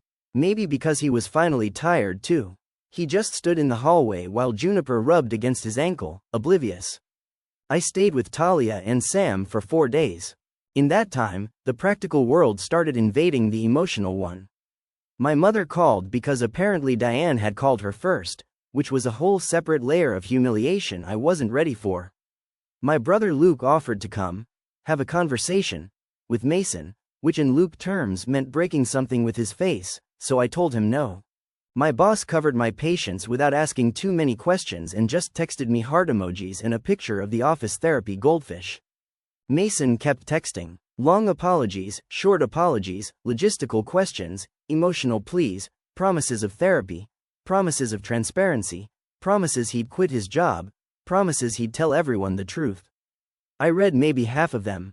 Sometimes I answered practical things. No, Juniper can't have tuna every meal. Yes, the vet records are in the junk drawer.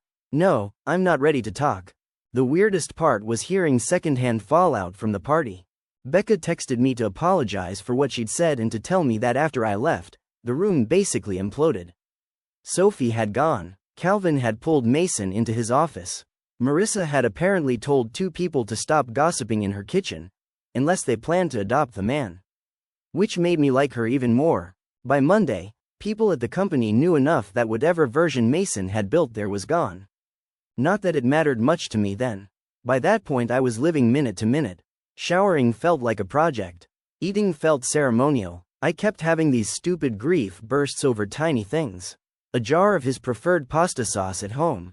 The extra toothbrush cup in the bathroom. A concert ticket stub tucked into a book from a trip we took to Vancouver years ago. People think betrayal is one big sharp pain. It isn't. It's 1,000 little administrative deaths. Every object in your house suddenly has to be reassigned. On the 5th day, I went back home while he was at work because I needed more clothes and some sense of whether the house still felt like mine. The rain had finally stopped and Ballard looked offensively cheerful, all dogs and coffee and people carrying plants around like nobody's husband had ever invented them a fake separation. Inside, the house smelled like coffee and cedar and our laundry detergent. Juniper threw herself onto the hallway runner at my feet. I sat on the kitchen floor and cried into the cat for a minute. Then I noticed something on the counter. A stack of printed pages. Not a note exactly, more like a packet. On top was a handwritten line in Mason's messy block letters. You said you. Story 3. My parents gave my college fund to my brother. Years later, they asked me for financial help.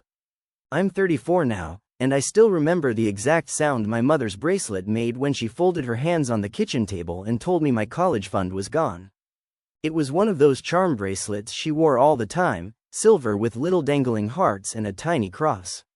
When she got nervous, she'd twist it around her wrist, and the charms would click together. I heard that sound before I really understood what she was saying.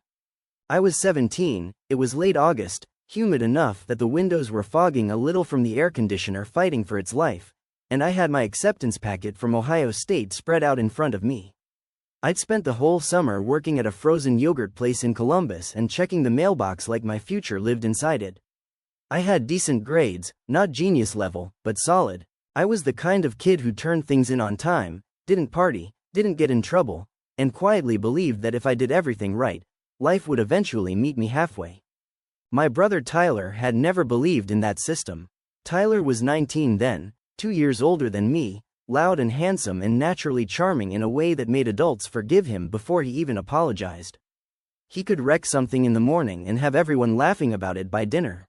He'd graduated high school by the skin of his teeth, spent 1 semester at a small private college in Kentucky, failed almost every class, and come back home acting like the school had somehow failed him.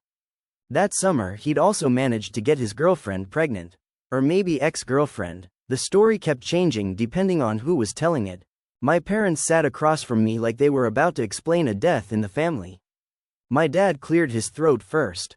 Emily, we need to talk realistically. That sentence alone made my stomach drop. I looked from him to my mom.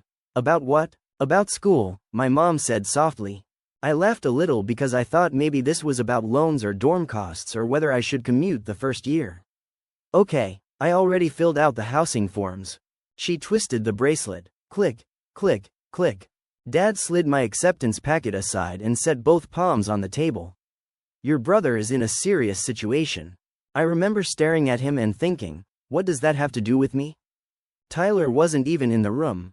He was upstairs, from what I later learned, sleeping off a hangover while my parents told me they'd drained the account my grandmother had set aside for me. Not borrowed from it, not used some of it. Drained it. At first I honestly didn't understand. We had separate funds. My grandmother had started them when Tyler was born and when I was born. She was my dad's mother, practical and organized and the only person in the family who labeled file folders. She died when I was 12, and even then I knew she'd made things as equal as humanly possible. Tyler had his account. I had mine. What do you mean, gone? I asked. Dad said, we used it. I kept waiting for the rest of the sentence. Used it temporarily. Used it and will replace it. Used a portion of it. Instead he said, Tyler needs help getting established. There's the baby, and the school situation, and some bills. I actually laughed again, but this time it came out thin and shaky. That's his college fund. He exhausted his, my mom said. I stared at her. So you gave him mine? There was this pause where both of them looked at me like I was making things ugly by saying them plainly. Dad's jaw tightened. Watch your tone. I can still feel the heat rushing into my face. What tone am I supposed to use? You're telling me you gave him my money. Don't call it your money, he snapped. It was family money. No, it wasn't. Grandma made 2 accounts. Emily, my mom said, doing that gentle voice she used when she wanted me to absorb something unfair without making her feel bad about it. Families help each other. Tyler is in crisis. And I'm not? I said, I'm supposed to start college in like 3 weeks. Dad said, you have options. I swear that sentence rewired something in me. Tyler always had crises. I had options. Tyler got help. I got options. My options, as it turned out, were loans, community college, working full-time, or taking a year to figure things out. I asked them how much was left.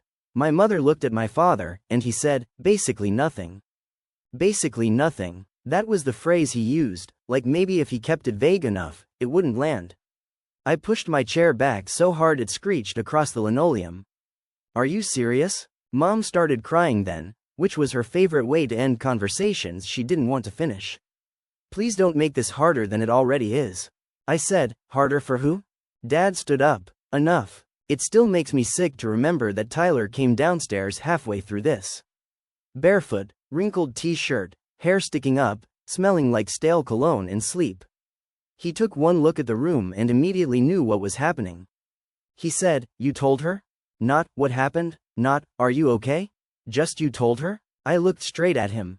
Did you know? He had the decency to hesitate for about half a second. I mean, I knew they were helping me out. With my college fund? He shrugged. It's not like I asked for your specific account. That was Tyler in one sentence. He never technically asked for the exact terrible thing, so somehow he wasn't responsible for benefiting from it. I said, give it back. He laughed, not mean exactly, more like I was a child asking for something impossible. I don't have it. Dad stepped between us like I was the threat in the room. This conversation is over. It wasn't over, obviously. It just turned into the kind of family wound that gets covered with a dish towel and called fine while it bleeds through onto the floor. I didn't go to Ohio State that fall. I enrolled at Columbus State Community College because it was the only thing I could afford quickly. I lived at home for 6 months, which was about 5 months too long. Every day I watched Tyler sleep until noon, use my dad's truck, complain about stress, and talk big about getting back on track. His pregnant girlfriend, Marissa, came over constantly. She was 18 and scared and trying to act grown, and I actually felt bad for her. She'd sit at our kitchen counter eating saltines because everything made her nauseous, and my mom would fuss over her like she was already a daughter. Nobody fussed over me. My mother would ask, how was class? In the same tone people ask about weather they don't care about. My dad acted like I should be proud of how mature I was being. You're stronger than your brother, he told me once, as if that was a prize. I said, then why does he get all the help? He got quiet, and then he did what he always did when backed into a corner. He made it about respect. I'm not going to argue with you in my own house. The thing about being the reliable kid is that people start treating your pain like a resource. Something they can keep drawing from because you've survived before. By spring, I was working 28 hours a week at a grocery store, taking a full class load, and spending as little time at home as possible. I met a girl in my English comp class named Brianna who had 3 roommates in a shitty apartment off Cleveland Avenue, and when one of them moved in with her boyfriend, I took the room. The carpet smelled like old cigarettes and the water pressure was terrible, but it was the first place I'd ever lived where nobody asked me to be understanding. I didn't make some dramatic speech when I moved out. I packed my stuff in laundry baskets and trash bags while my mother stood in the doorway looking wounded. You don't have to do this, she said. I zipped up my duffel. I kind of do. She crossed her arms. Families go through hard times, Emily. Running away doesn't solve anything. I almost laughed. You took my future and you're calling this running away? Her face changed then, going cold in a way that always startled me because she preferred looking fragile. We did what we had to do for your brother. That was the first time she said it that bluntly. I nodded and said, exactly. I left, and for a while that was it. Life didn't magically get better because I moved out. It got harder in practical ways and easier in emotional ones. I ate a lot of ramen and cheap eggs. I learned how to calculate whether I could put $20 in my gas tank or if I needed that for a textbook. I said no to things constantly. Weekend trips, concerts, dinners out, spring break, all of it. I transferred to Ohio State after 2 years with a scholarship and a pile of loans I knew I'd be dragging behind me for a long time. I studied accounting because it felt stable and boring and impossible to romanticize. Stability started to sound beautiful to me around age 19. Tyler, meanwhile, became a father, quit 2 different jobs, started working with a guy, doing home renovations, stopped doing that, briefly sold used cars, and then announced he was going to get his real estate license. Every time I came home for Christmas or Thanksgiving, there was a new plan and the same old mess underneath it. My parents treated every new plan like the beginning of redemption. "He's really trying," my mom would whisper to me while Tyler was outside smoking. Trying was another word that only seemed to count when he did it. When I was 23, I graduated. My parents came to the ceremony. Tyler didn't because Marissa had picked up a shift and he had to watch their son, Caleb. That hurt less than it should have because by then I expected nothing from him. After graduation, my parents took me to dinner at an Italian place near campus. It was awkward from the start. The kind of meal where everyone keeps complimenting the bread because nobody has anything safe to say. Dad ordered a bottle of wine like we were celebrating normally. Mom kept touching my hand and saying how proud Grandma would have been. At one point I put my fork down and asked, "Do you guys even understand what that cost me?" My mother blinked. "What do you mean?" "I mean I did it," I said. "I finished. But do you understand what it cost me compared to what it was supposed to be?" Dad's expression hardened immediately. "We are not doing this tonight." "Why not? You all keep acting like because I survived it, it was fine." Mom glanced around the restaurant. "Please lower your voice." I wasn't even being loud. I was just being direct, which in my family was considered an attack. Dad leaned in and said, "You've held on to this resentment long enough." That word, resentment, like this was a personal flaw of mine instead of a reaction to betrayal. I looked at him and realized something important and ugly. They genuinely believed time had converted what they did into something acceptable. I paid my part of the bill before dessert came and left. A month later I moved to Cincinnati for my first real job, a staff accounting position at a manufacturing company in Blue Ash. My apartment was tiny and had beige walls and a parking lot view, and I loved it more than I can explain. It was quiet. No one borrowed my things. No one expected me to absorb their chaos. That's also where I met Daniel.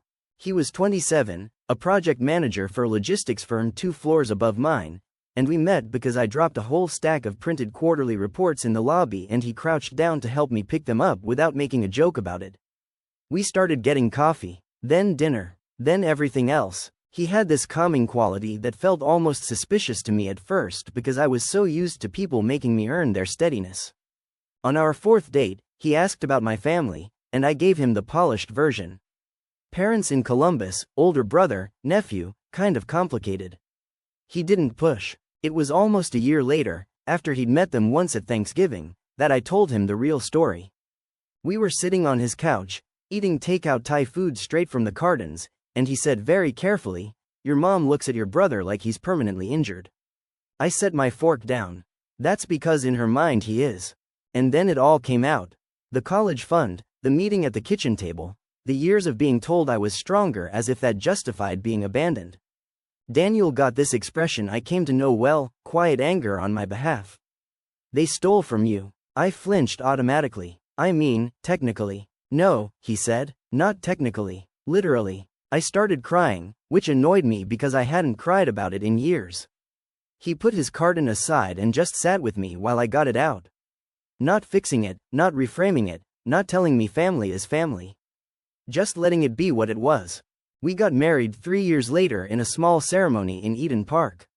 Nothing huge, about 60 people, string lights, my friend Brianna crying during the vows, Daniel nearly fainting from heat because he insisted on wearing a full wool suit in June. My parents were there. Tyler was late. Of course he was late.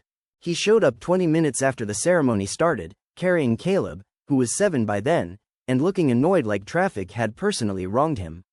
Marissa trailed behind in heels she clearly hated, holding their daughter Ava's hand.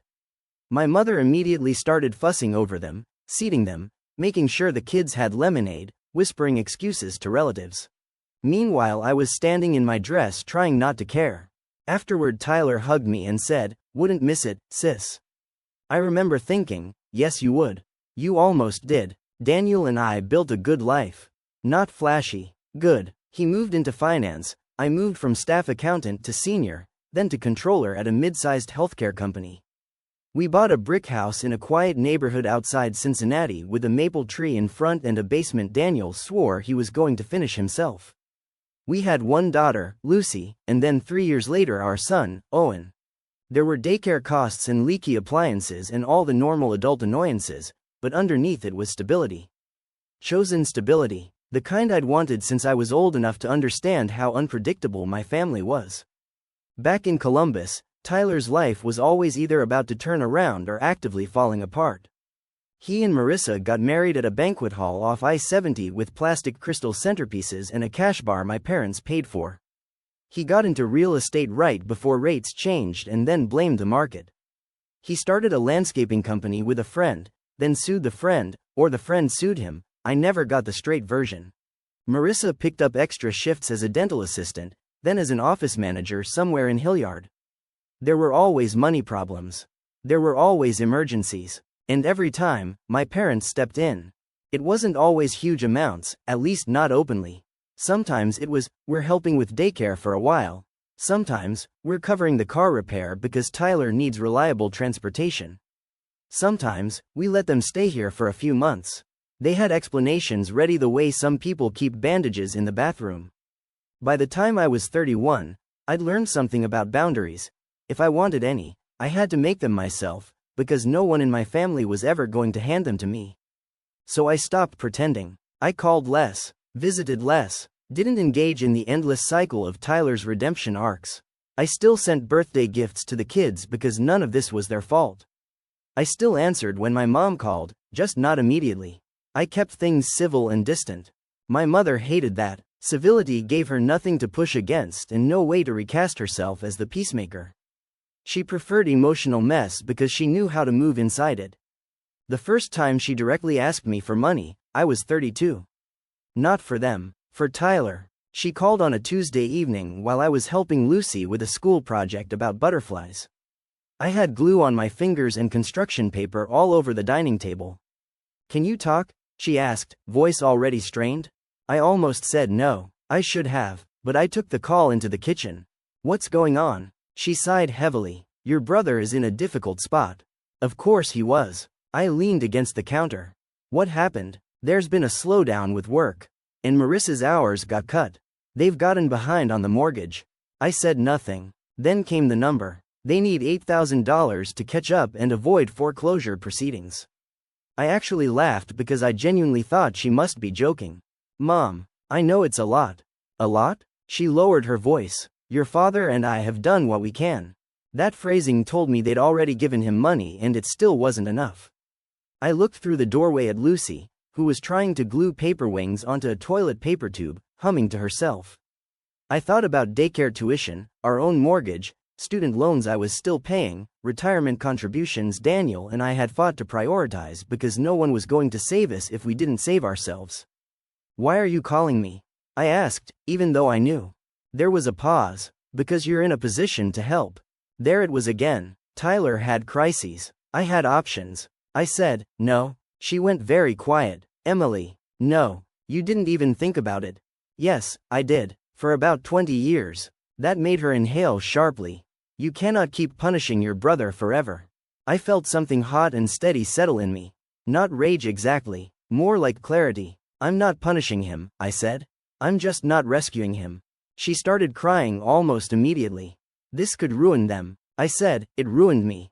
She went silent, and for a second I wondered if I'd finally said the one honest thing loudly enough. Then she said, in that small wounded voice she used when she wanted to make herself the victim of my boundaries, "I can't believe you'd say that to me." I looked at the glue on my hand and said, "I can't believe you asked." Then I hung up. I shook afterward, not because I felt guilty. Because I knew exactly what would happen next. The texts, the family pressure, the campaign. It started with Dad. "You blindsided your mother," he wrote. I didn't answer. Then Tyler called twice, and when I didn't pick up, he left a voicemail. "Hey Em, I know Mom probably came at you the wrong way, but this isn't about the past. I'm just trying to keep my family afloat here. If you can help, it would really mean a lot. I'd pay you back. Pay me back." That part almost impressed me. Bold, considering history. Marissa texted me separately, which she'd almost never done before. "I know this is uncomfortable. I'm sorry to even ask. We're desperate." That one got to me more than the others because unlike Tyler, she at least sounded embarrassed. But embarrassment didn't make me $8,000 more responsible for their life. Daniel came home to find me weirdly calm, standing at the stove making spaghetti while my phone buzzed on the counter every few minutes. He kissed my forehead and said, "Bad? My mom asked me for $8 grand for Tyler." He stopped, and? I said no. He nodded like I'd told him I'd taken out the trash. Good. I looked at him and laughed, because it was such a simple response and my family had conditioned me to expect every no to require a defense brief and witness testimony. Later that night, after the kids were asleep, I let myself read through the messages. Dad. Family helps family. Mom. I hope you never understand what it's like to watch one of your children suffer. Tyler. I messed up, okay? I know that, but you don't have to be so cold. That one made me sit down. Cold. I was cold because I wasn't handing over money to the man whose existence had apparently always required a transfer from my future. I typed and deleted probably 10 different responses. In the end, I sent one group text to my parents and Tyler. I said, I am not giving money to Tyler. Please stop asking. This is not up for discussion. Dad replied almost instantly, unbelievable. Mom sent, you need therapy. That one was funny, considering. Tyler sent nothing. The funny part is, after all that, they didn't lose the house. My parents bailed them out. I found out 2 months later from my cousin Rachel at a baby shower in Dublin. Rachel cornered me near the punch bowl and said, "So are you talking to your parents again?" I said, "Were we not talking?" She gave me that careful family look. I just know things were tense after the mortgage thing. I stared at her. Who told you about that? She looked uncomfortable. Aunt Denise mentioned it, which meant my mother had been making me the villain all over town. Rachel, to her credit, immediately realized she'd stepped in it. I'm sorry, I thought you knew. I did know, just not the scale of it. Over the next 20 minutes, thanks to a couple glasses of cheap white wine and the fact that family gossip travels faster than electricity, I pieced together that my parents had taken money out of their retirement account to keep Tyler and Marissa afloat. Retirement account. I drove home furious, but not surprised. Furious because I knew exactly how this story would end. They'd keep setting themselves on fire to keep him warm, and one day they'd look over and expect me to hand them a blanket. That day came sooner than I thought. My father had a stroke when I was 33. Not a catastrophic one, thank God, but bad enough to land him in the hospital for a week and rehab after that. It hit his right side, messed with his speech for a while, and he couldn't drive for months. My mother was overwhelmed, genuinely, and despite everything, I showed up. That's the thing nobody tells you about family estrangement that isn't quite estrangement. You can be deeply hurt and still be the person who brings casseroles. I drove to Columbus every other weekend for 2 months. I brought groceries. I handled insurance paperwork because my mother was panicking and Tyler had the kids. I sat with my dad through awkward, exhausting speech therapy exercises where he'd glare at flashcards like they'd insulted him. I cleaned out their refrigerator once and threw away a ranch bottle that expired in 2018. Tyler came around, but in spurts. He'd show up loud and emotional, talk about how scary it all was, promise to help more, then disappear for days because some work thing came up. One afternoon, while Dad was napping in the recliner and my mom was upstairs lying down, Tyler and I ended up alone in the kitchen. He was opening and closing cabinets looking for coffee filters like he'd never been in the house before. He looked older than I remembered. Not wiser, just worn out. There was gray in his beard and a little softness around the middle that didn't suit the version of himself he was always trying to perform. He said, "I know you think I don't do enough." I was rinsing out a mug. "I don't think about it that much." He gave this humorless little laugh. "You really hate me, huh?" I turned off the water. "I don't hate you." That was true. Hate would have required more sustained emotion than I was willing to spend. He leaned against the counter. "Then what is it? You act like I'm some parasite."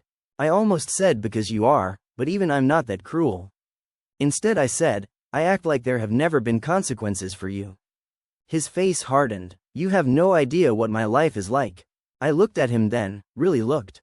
"That's the problem, Tyler. I always had too much idea what your life was like. It affected mine constantly." He crossed his arms. "You're still on the college thing." Still on the college thing. I laughed once. "You mean the moment I learned exactly where I ranked in this family?" "Oh my God," he said.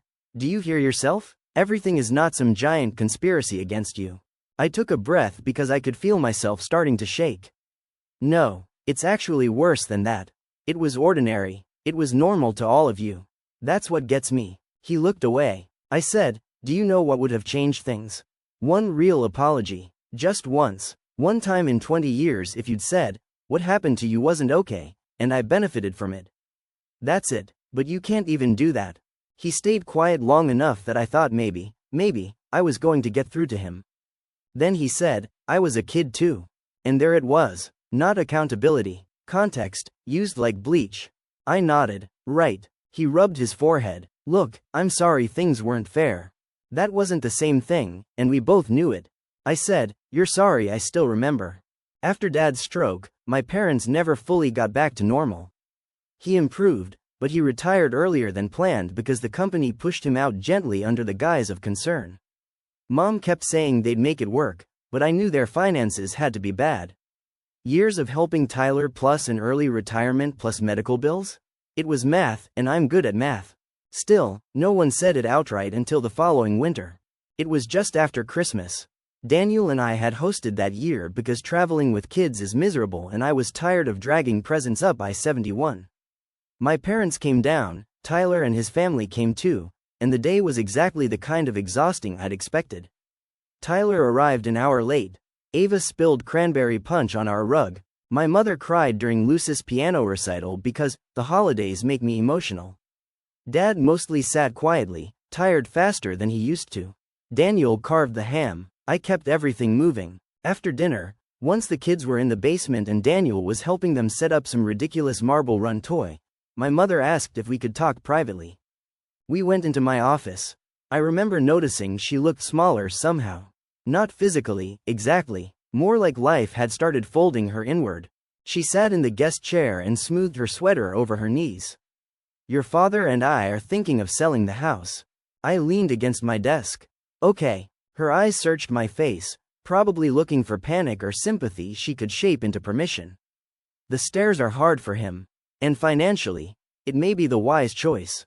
I said nothing. Then she said, we've made some mistakes. It was so close to honesty that my chest actually tightened. Mistakes? I repeated. She swallowed. We helped Tyler more than we should have. There it was. Not what they did to me. Not the specific theft. Just the general concept that perhaps unlimited rescue had drawbacks. I asked, how bad is it? She looked down at her hands. We have debt. How much? More than we can comfortably manage. That wasn't an answer, which meant it was bad. My guess, based on the way she wouldn't look at me, was very bad. She said, we may need to rent for a while after selling, depending on what the market does. I nodded slowly. Okay. Then came the turn. What we wanted to ask, she said, voice careful now, is whether you and Daniel might be willing to help us bridge things for a bit if necessary. I stared at her. Not because I didn't understand. Because I understood perfectly. Years earlier they'd looked at my future, looked at Tyler's problems, and decided mine was the more negotiable thing. Now they were looking at my stability and doing it again. I asked, bridge what? Rent, maybe. Or some medical expenses. Just temporarily. Until we get settled. For a second I honestly couldn't speak. There was Christmas music playing faintly from the living room and kids laughing in the basement and my mother sitting in my house asking me to underwrite the consequences of choices they had spent decades defending. I said, very quietly, no. She blinked like she thought maybe she'd misheard. No, I repeated. Emily, please don't answer emotionally. I almost laughed in her face. Emotionally? Yes, she said, gaining that familiar tone of patient reason she used whenever she wanted to cast me as irrational. This is bigger than old wounds. I pushed away from the desk and stood straighter. No, it actually isn't. It's exactly the size of old wounds. Her eyes filled immediately. How can you say that? Because it's true. We are your parents. And I was your child, I said. When you chose him over me. She shook her head. That is such a cruel way to frame what happened. Why? Because it's plain? She started crying, real tears this time, and part of me hated that it still affected me at all. We did our best. I said, no, you did what was easiest for you emotionally. There's a difference. That landed. I could see it. She whispered, so this is revenge. That made something in me go completely calm. No, I said, if this were revenge, I'd sit here and tell you it's your turn to figure it out, because you have options. She flinched. I went on, because after 20 years I was done translating my pain into softer language for her comfort. I'm not doing this. I'm not financing Tyler through you.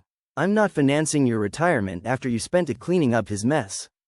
I'm not putting my kids in a weaker position because you never learned to say no to your son. She stood up so suddenly the chair rolled back. I cannot believe the person you've become. And because apparently I had one final bit of honesty left in me, I said, you built her. She stared at me for a long second, then walked out. The rest of Christmas was surreal. She had clearly told my father something because they left early, all brittle politeness and packed leftovers. Tyler avoided me completely, which meant he'd probably heard a version too. Daniel found me in the kitchen after they drove off and asked, how bad? I said, she asked us for money. He just closed his eyes for a second and exhaled through his nose. I'm sorry. I sat down at the table, suddenly exhausted. I don't even know if I'm angry anymore. I think I'm just done. He pulled out the chair beside me. That sounds healthier, honestly. A week later Dad called. He almost never called me directly unless my mother told him to, so I knew what it was before I answered. His speech still had a slight drag to it when he got tired, but he was clear enough. Your mother is upset. I looked out the window at our backyard, where Lucy had abandoned a plastic sled after the first tiny snowfall. I know. He sighed. She says you were harsh. I was honest. He was quiet for a moment. Then, to my surprise, he said, maybe. That single word knocked me off balance more than if he'd yelled. I sat down on the couch. What? Another pause. Maybe we made some bad calls. I waited. He kept going, slowly, like each word had to be pushed uphill. Your brother always needed more. Or we thought he did. And you seemed okay. That one hurt because it was the closest anyone had ever come to admitting the actual mechanism of it. I said, I wasn't okay. I was just quiet. I know that now, he said. No big apology followed. No dramatic revelation. My father was not built for emotional excavation. But hearing even that much from him felt strange, like finding a crack in a wall you'd assumed was solid concrete. Then he ruined it a little by saying, still, families should help each other when they can. I laughed softly. There it is. He sounded tired. We're not asking for forever. I know. That's what everybody says before it becomes forever. He didn't argue, which told me I was right. I said, Dad, I will help you in ways that are not money. He was silent. I'll help you find a financial advisor, I said. I'll look over your accounts. I'll help you make a budget, compare housing options, go with you to appointments, figure out benefits, all of that. I will spend time. I will do labor. I will not write checks. He exhaled slowly. Your mother won't like that. I'm aware. He said, it would be easier if you just helped. I looked around at my house, at the photos on the mantle, at the life Daniel and I had built piece by careful piece. It was easier to take my college fund too. He didn't say anything after that. But he called back 3 days later and asked if I could come up the following Saturday to go over their finances. That was the beginning of the weirdest chapter of all. Not reconciliation, exactly, but forced realism. I spent 6 hours at their dining room table with bank statements, credit card balances, retirement withdrawals, mortgage paperwork, medication costs, and a yellow legal pad. My mother moved around the edges of the room making coffee and sighing theatrically, clearly furious that this had become accounting instead of rescue. Dad looked embarrassed. Tyler was nowhere to be found. The numbers were ugly, worse than I expected. They'd taken multiple early withdrawals from retirement. They'd co-signed on one of Tyler's business loans. They'd opened a home equity line years earlier, supposedly for renovations, but chunks of it had clearly gone elsewhere. There were credit card balances that carried month to month because some emergency always came first. At one point I asked, how much of this is Tyler related? My mother immediately said, that's not a fair question. Dad, after a long pause, said, a lot. I didn't react. I just wrote it down. We went through everything. I found duplicate insurance coverage they didn't need. I found a predatory feeling refinance. I found that Dad was eligible for a transportation assistance program neither of them had bothered to apply for because the paperwork was confusing. I called 3 different people on speakerphone while Mom huffed in the background. I made them a list of concrete next steps. Sell the house. Pay off the highest interest debt first. Stop giving Tyler money. Absolutely do not co-sign anything else for anyone. Meet with an actual elder financial planner, not the guy from church who knows investments. My mother bristled visibly at that third item. She said, "You don't understand. If we don't help him, the children suffer." I looked at her. The children are already suffering. They're growing up watching every adult in their life pretend irresponsibility is love. Dad looked down at the table. When Tyler finally did show up that afternoon, he found me packing up folders into a tote bag. He looked annoyed before he even knew why. "What's all this?" I said. "Your parents' finances." He frowned. "Why are you involved?" That almost made me laugh. "Because they asked for help." He glanced at Mom, then Dad, then back at me. "So you're, what, auditing us now?" I zipped the bag. "No, I'm trying to stop this family from collapsing under your emergencies." His face changed. "Excuse me?" Dad said sharply, "Tyler." But it was too late. Tyler stepped into the dining room. "You really think you're better than everybody, don't you?" I was suddenly so tired. "No, I think I got tired of paying emotionally for your life." He scoffed. "There you go with that victim crap again." Mom said, "Please, both of you." "No," I said, and for once my voice cut clean through the room. "No, we're not doing this dance again." Tyler stared at me. I said, "You have taken from every person in this family for so long that you think access is love. You think if someone says no, they're cruel. You think consequences are abuse. And the reason you think that is because nobody ever loved you enough to let you fail." The room went dead quiet. Mom looked horrified. Dad looked like he'd been slapped. Tyler just looked stunned. Then he said, very quietly, "You're a bitch." And maybe 10 years earlier that would have broken me for days. But in that moment it just felt small. I picked up my bag and said, "Probably. Lock up when you're done." I left. My mother didn't speak to me for almost 2 months after that. Dad texted occasionally about paperwork. Daniel told me the silence was probably a gift, and he was right. Then in March, my mother called while I was in the Costco parking lot. I answered mostly because I had a cart full of bulk snacks and nothing to lose. Her voice was subdued. "Your father and I accepted an offer on the house." I looked at the steering wheel. "Okay. We found a condo in Westerville. 1 floor, smaller." "That sounds smart." She was quiet for a moment. "We're doing what you suggested." I didn't say I know. Then, very carefully, she said, "Tyler is angry with us." I let out a breath that was almost a laugh. "I'm sure he is. He says we're abandoning him." "Of course he did. And?" I asked. Another pause. "I suppose I'm beginning to understand that helping isn't always helping." That was as close to accountability as I think my mother may ever get. Not an apology. More like discovering gravity after insisting for years that falling was a personal choice. I said, "That's probably hard." She gave a tired little sound. "It is." I waited, but she didn't apologize for my college fund. She didn't say my name in that soft guilty way people do when they're about to finally tell the truth. She just told me the closing date, asked how the kids were, and we hung up. So no, there was never some cinematic moment where my parents broke down and admitted everything. No check arrived reimbursing what they took. Tyler never came to my door full of remorse. Life is ruder than that. Most people just continue being themselves until age or money forces them into smaller versions. What did happen is this. I stopped being available for the role they wrote for me. I helped my parents sort through practical things.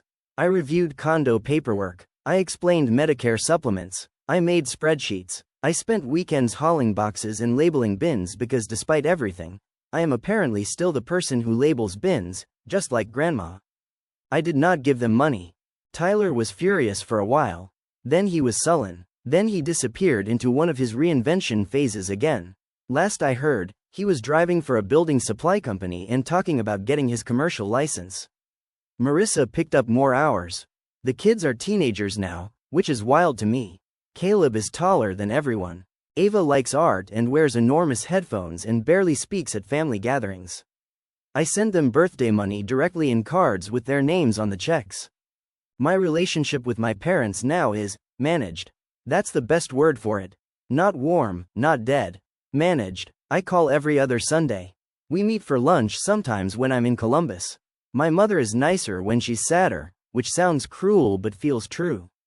My father says odd half-honest things now and then, usually when we're alone. A few months ago, he was helping Daniel load something into our garage and he said, without looking at me, "You did good for yourself." I said, "I know." And he nodded. Maybe that sounds cold. Maybe it is. But it's honest. The last time money came up directly was at my parents' new condo, just a few weeks ago. Smaller place, beige walls again, everything neat in a way their old house never was because there's less room for chaos to spread. My mother had made pot roast. Dad was napping in his recliner after dinner. Tyler had texted her 3 times during the meal, and she kept turning her phone face down. When I was rinsing plates in the sink, she came up beside me and said, very quietly, "He asked for help with rent." I kept washing. She said, "I told him no." I turned and looked at her. She looked ashamed, but not for the reason I wanted.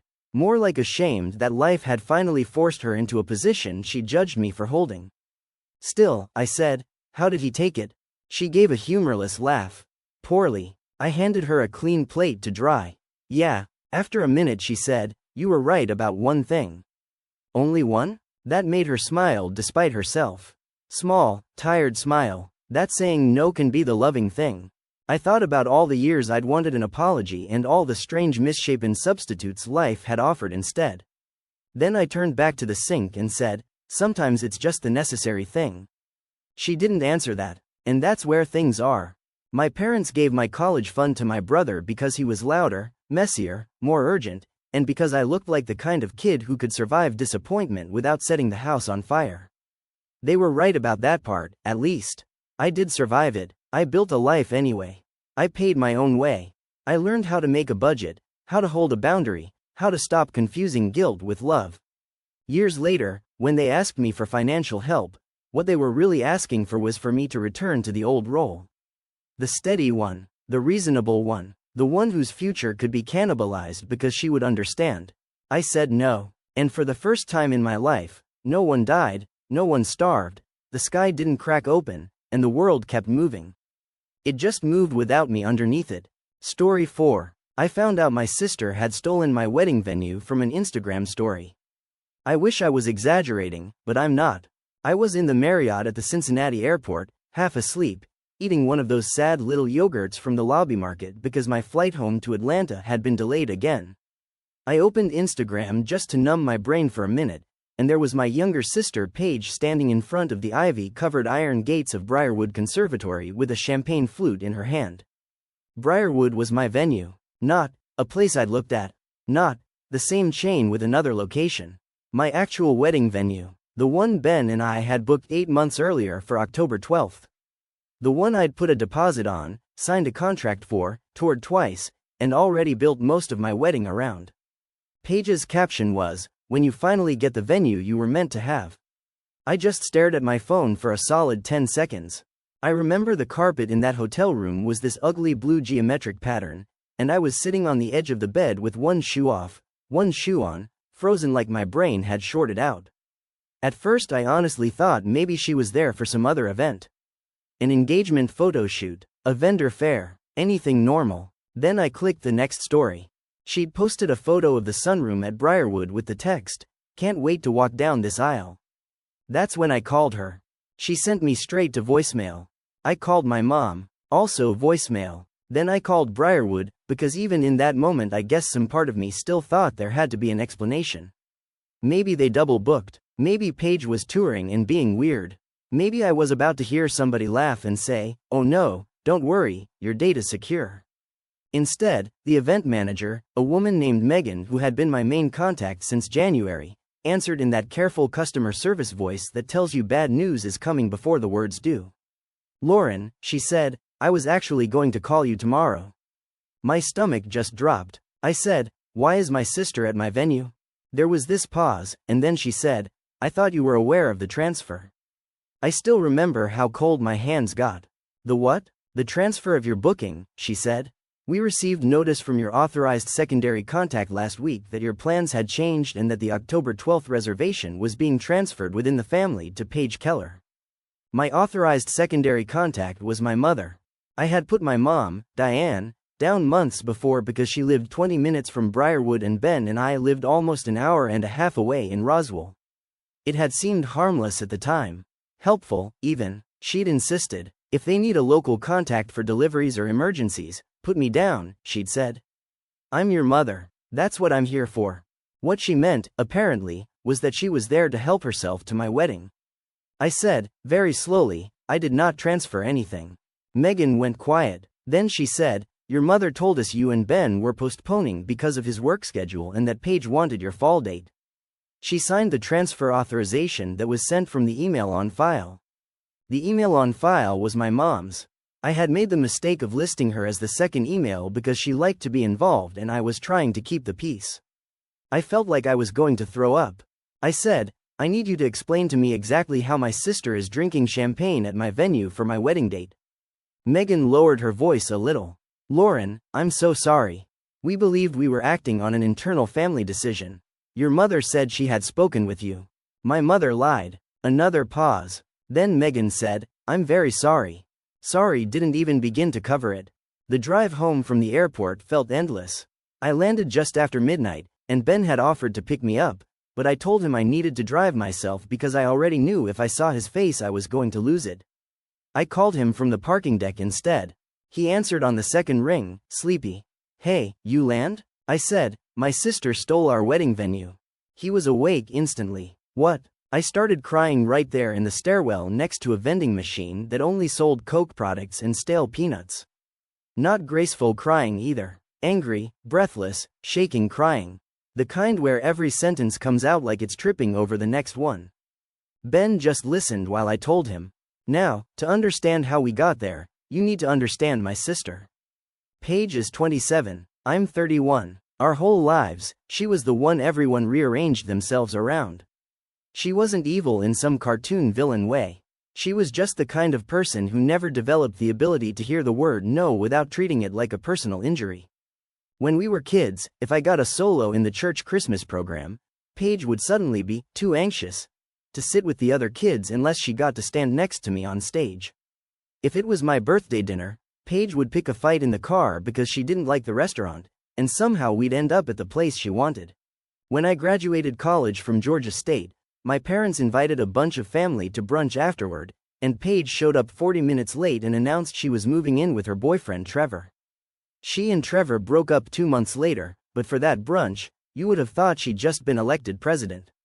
My dad, Ron, enabled her by treating everything like it was easier to give in than deal with the explosion. My mom did the softer version. She'd act hurt and whisper things like, your sister is just more sensitive than you, which in our family meant Paige's emotions mattered and mine were more negotiable because I could absorb disappointment without screaming. I was the reliable one. Paige was the urgent one. That dynamic gets old when you're about 12. By 31, it starts to rot things. Ben and I had been together a little over 5 years when he proposed. Nothing dramatic, no flash mob, no hidden photographer crouched in the bushes. We were at Lake Rabin for a weekend in late November, just the two of us in a rented cabin with a fireplace that smoked a little and an old deck overlooking the water.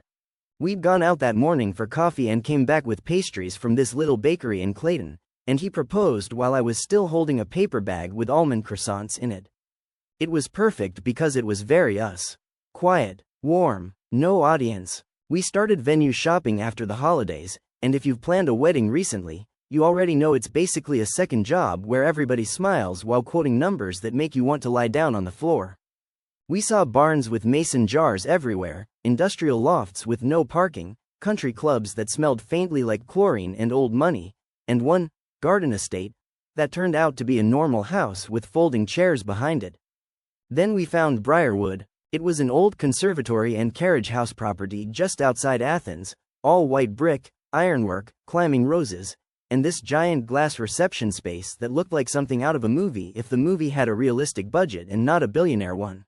There were big oak trees draped with string lights, brick paths through herb gardens, and a greenhouse ceremony room with a black and white tile floor that looked incredible in photos without feeling trendy. Ben isn't someone who gets emotional about decor, but even he squeezed my hand during the tour and whispered, "Okay, this is stupidly pretty." The date we wanted, October 12th, was somehow still available because another couple had moved overseas. It felt like luck dropping into our lap. We signed the contract that week. I paid the first deposit myself. Ben paid the second. My parents had offered to contribute $5,000 total toward the wedding, and my mom kept bringing up how she wanted to help with logistics, so when Briarwood asked for a local backup contact, I put her down. That decision haunts me the way certain hairstyles from 2007 haunt other women. At first everything was fine. Paige was dating a guy named Chase then, who wore loafers without socks year-round and had opinions about bourbon he absolutely did not earn. She seemed vaguely interested in my wedding in the way she was interested in most things that belonged to other people.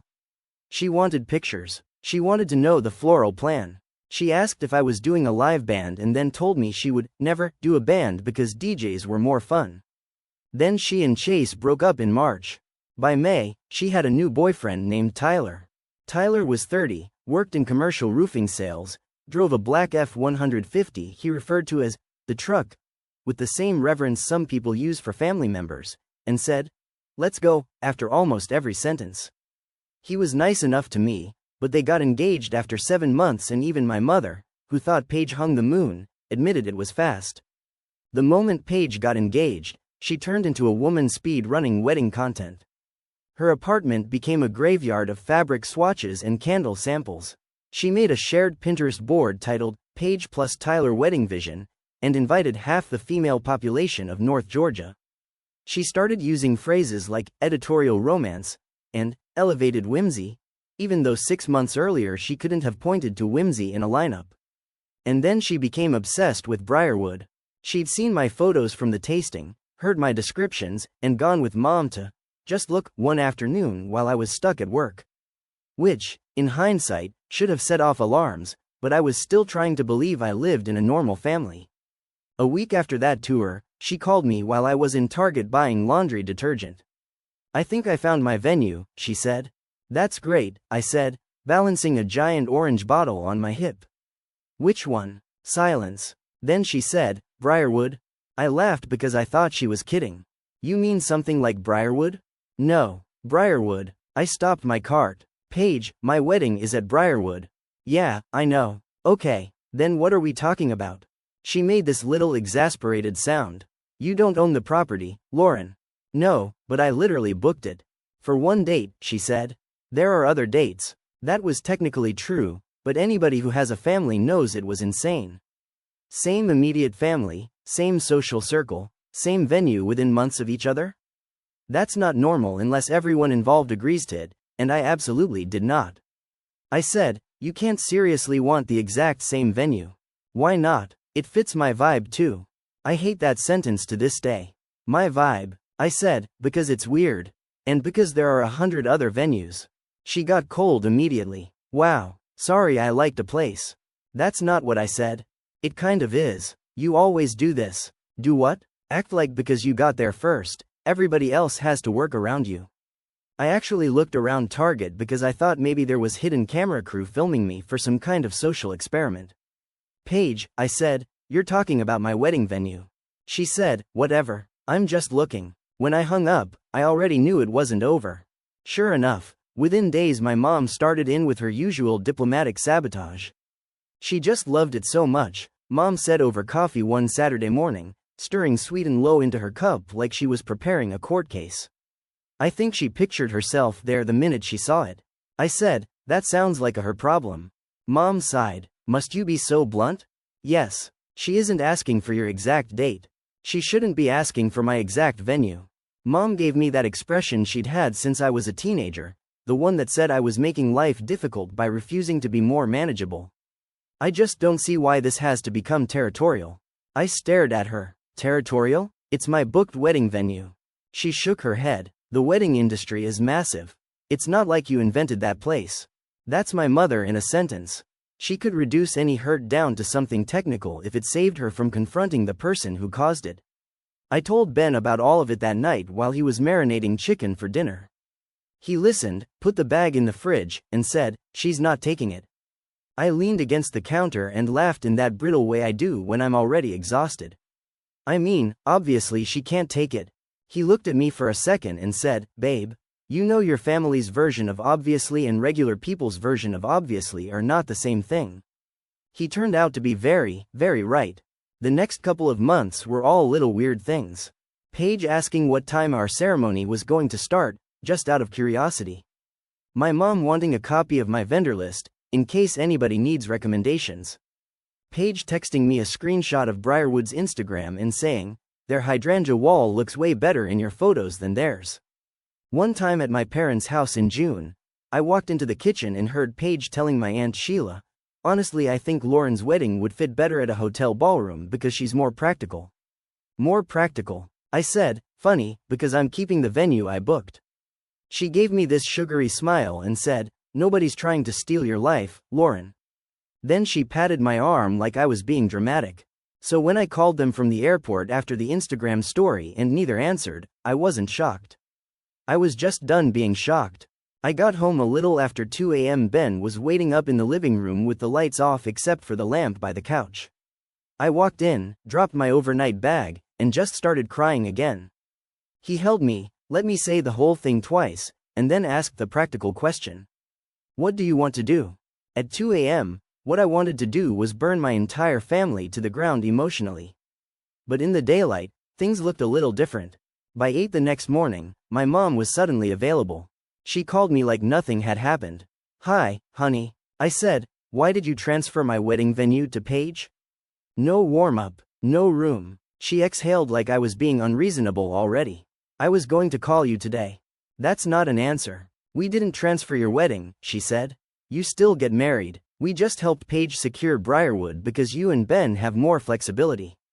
I laughed out loud. "More flexibility? Well, you do," she said. "Ben works remote most of the time, and Paige really had her heart set on October." "So did I, which is why I booked October." "You can choose another date." "I already chose one. It was October 12th. Mom switched tactics. "You are making this sound so ugly." "It is ugly." "No, Lauren, it really isn't. We're trying to keep peace in the family." "By stealing my venue?" "Don't use that word." "What word? Stole?" Her voice hardened in that rare way it does when she's tired of pretending to be gentle. Briarwood was not stolen. Adjustments were made. I actually had to pull the phone away from my face for a second because I was afraid I was going to say something so bad I'd regret it forever. Then I asked, "Did you ask me?" "We knew what your answer would be." That sentence told me everything. She knew. She knew exactly what she was doing was wrong, so she skipped the part where I got a vote. I said, "Put Paige on." "She's upset." "I don't care. Put her on." I heard muffled movement, then Paige's voice, irritated already. "What?" "There are some people who can say one syllable and make you want to drive through a wall." That was Paige. I said, "You took my venue." She snorted. "Oh my God, are we still doing this?" "Still? I found out 12 hours ago. You weren't using it anymore." That one nearly made me black out. "Yes, I was." Mom's voice floated faintly in the background. "Paige, calm down." Paige ignored her. "Mom said you were considering changing plans." "I was not considering changing plans." "Well, Briarwood thought you were." "Because you lied." She did that fake laugh she always did when cornered. "I didn't lie." Mom handled the admin side. "So Mom lied." She went quiet. Then she said, "Look, I'm not doing this screaming thing. Tyler and I are excited, and honestly I think you'd be happier somewhere less, precious." That's Paige all over. Insult you while stealing from you so she can pretend she's actually helping. I said, "Give it back." And this part still makes my blood pressure rise because she didn't even sound guilty. She sounded annoyed, like I was asking for a pen she'd borrowed. "No, we've already started planning." Started planning? It had been 1 week. I said, "Then you better start unplanning." She hung up on me. Over the next 48 hours, I learned just how deep the rot in my family went. Dad called and said, "Can't you just find another place? It's not worth all this." My Aunt Sheila texted, "Your sister says there was a misunderstanding. Don't let a venue come between you girls." My cousin Mallory, who actually has a functioning conscience, texted, "Did Paige seriously take your date?" What the hell? Ben wanted me to talk to a lawyer immediately. I almost did. The only reason I didn't do it that second was because I wanted to hear from Briarwood first in person. So we drove out there on Friday. I will say this for Megan, the event manager, she looked genuinely sick when she saw me. She met us in the little office off the main hall with a folder already on the table and 2 bottles of water no one touched. She walked us through everything. My mom had emailed from the secondary address on file. She'd said there had been a family change and that I was moving my wedding to a later date. She attached a digitally signed transfer authorization.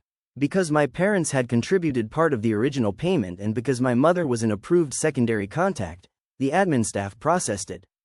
Megan kept apologizing. Ben, who is not usually the angry one between us, said very flatly, "So anyone with access to a parent email can just reassign someone's event?"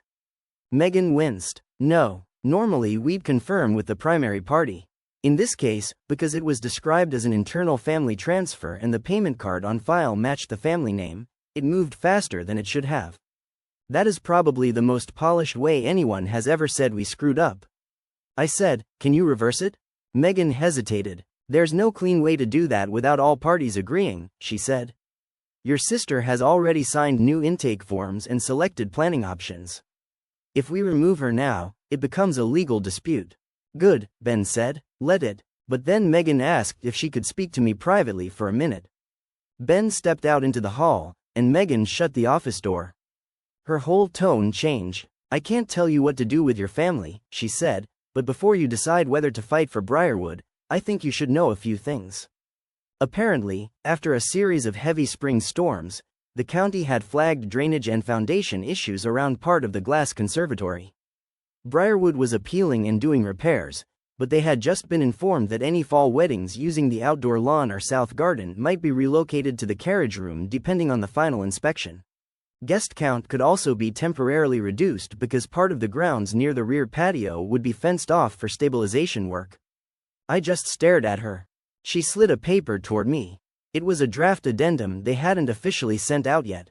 "If you remained the contract holder, we were going to call you next week and give you the option of a full release because of the venue changes," she said quietly. "Especially under the circumstances." I looked up. "A full release?" She nodded. "Full refund of your paid deposits, and priority access to a cancellation date at our sister property, Cedar and Stone Mill, on September 28th.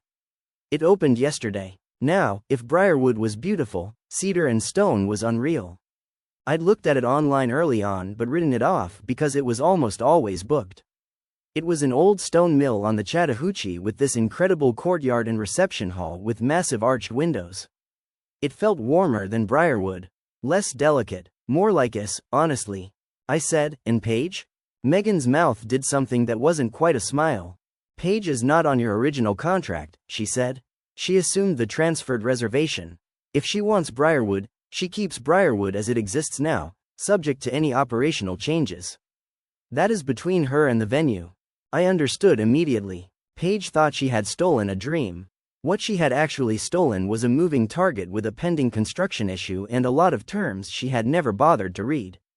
Megan went on. "Also, any vendor holds, hotel blocks, and custom discounts under your name are separate. Those do not transfer unless you choose to transfer them." I almost laughed right there.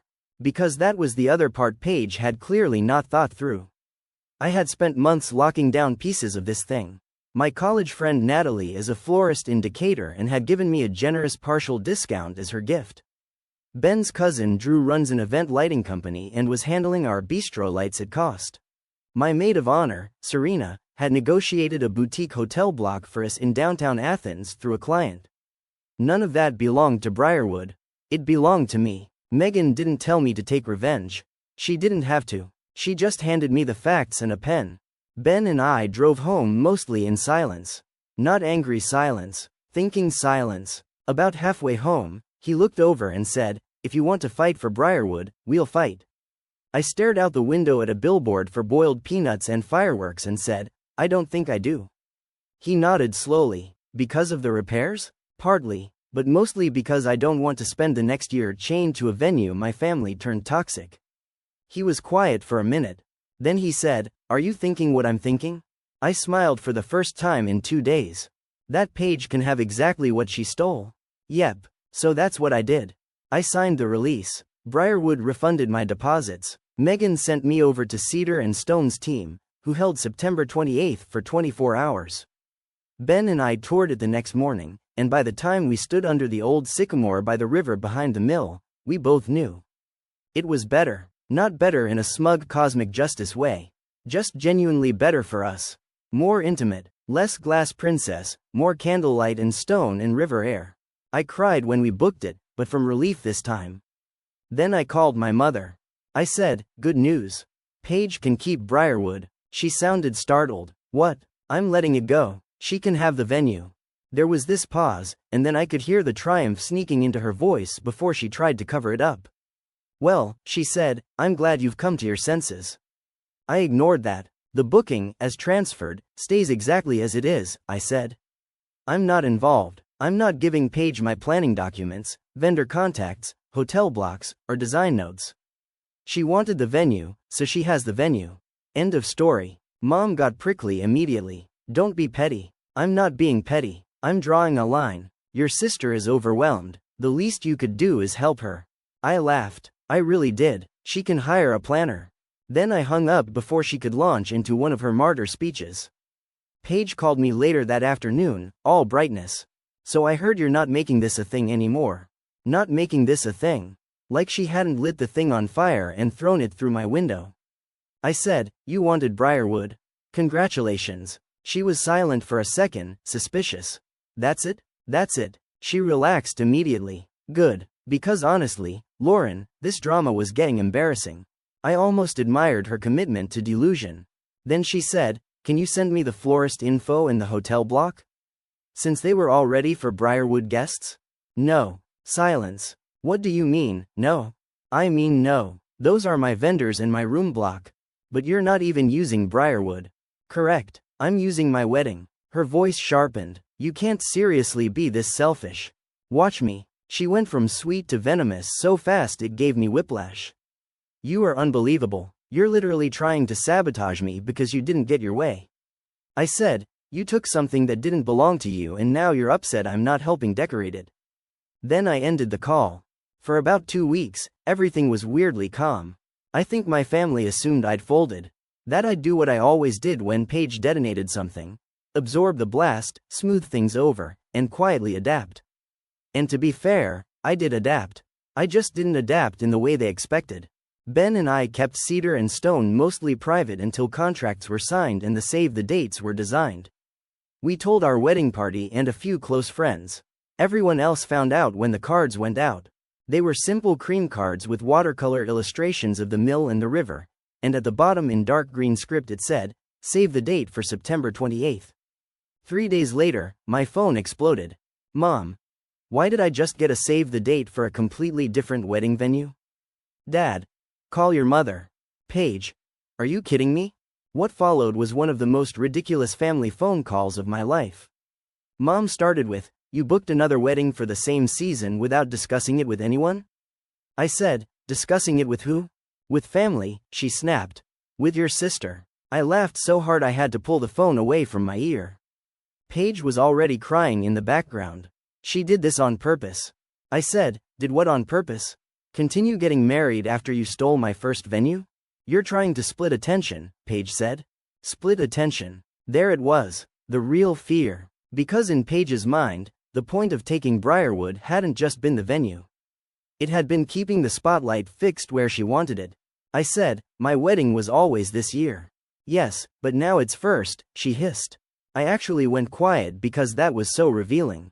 My mom jumped in. It would have been considerate to space things out more. Why? I asked. So Paige could have my venue and my season too?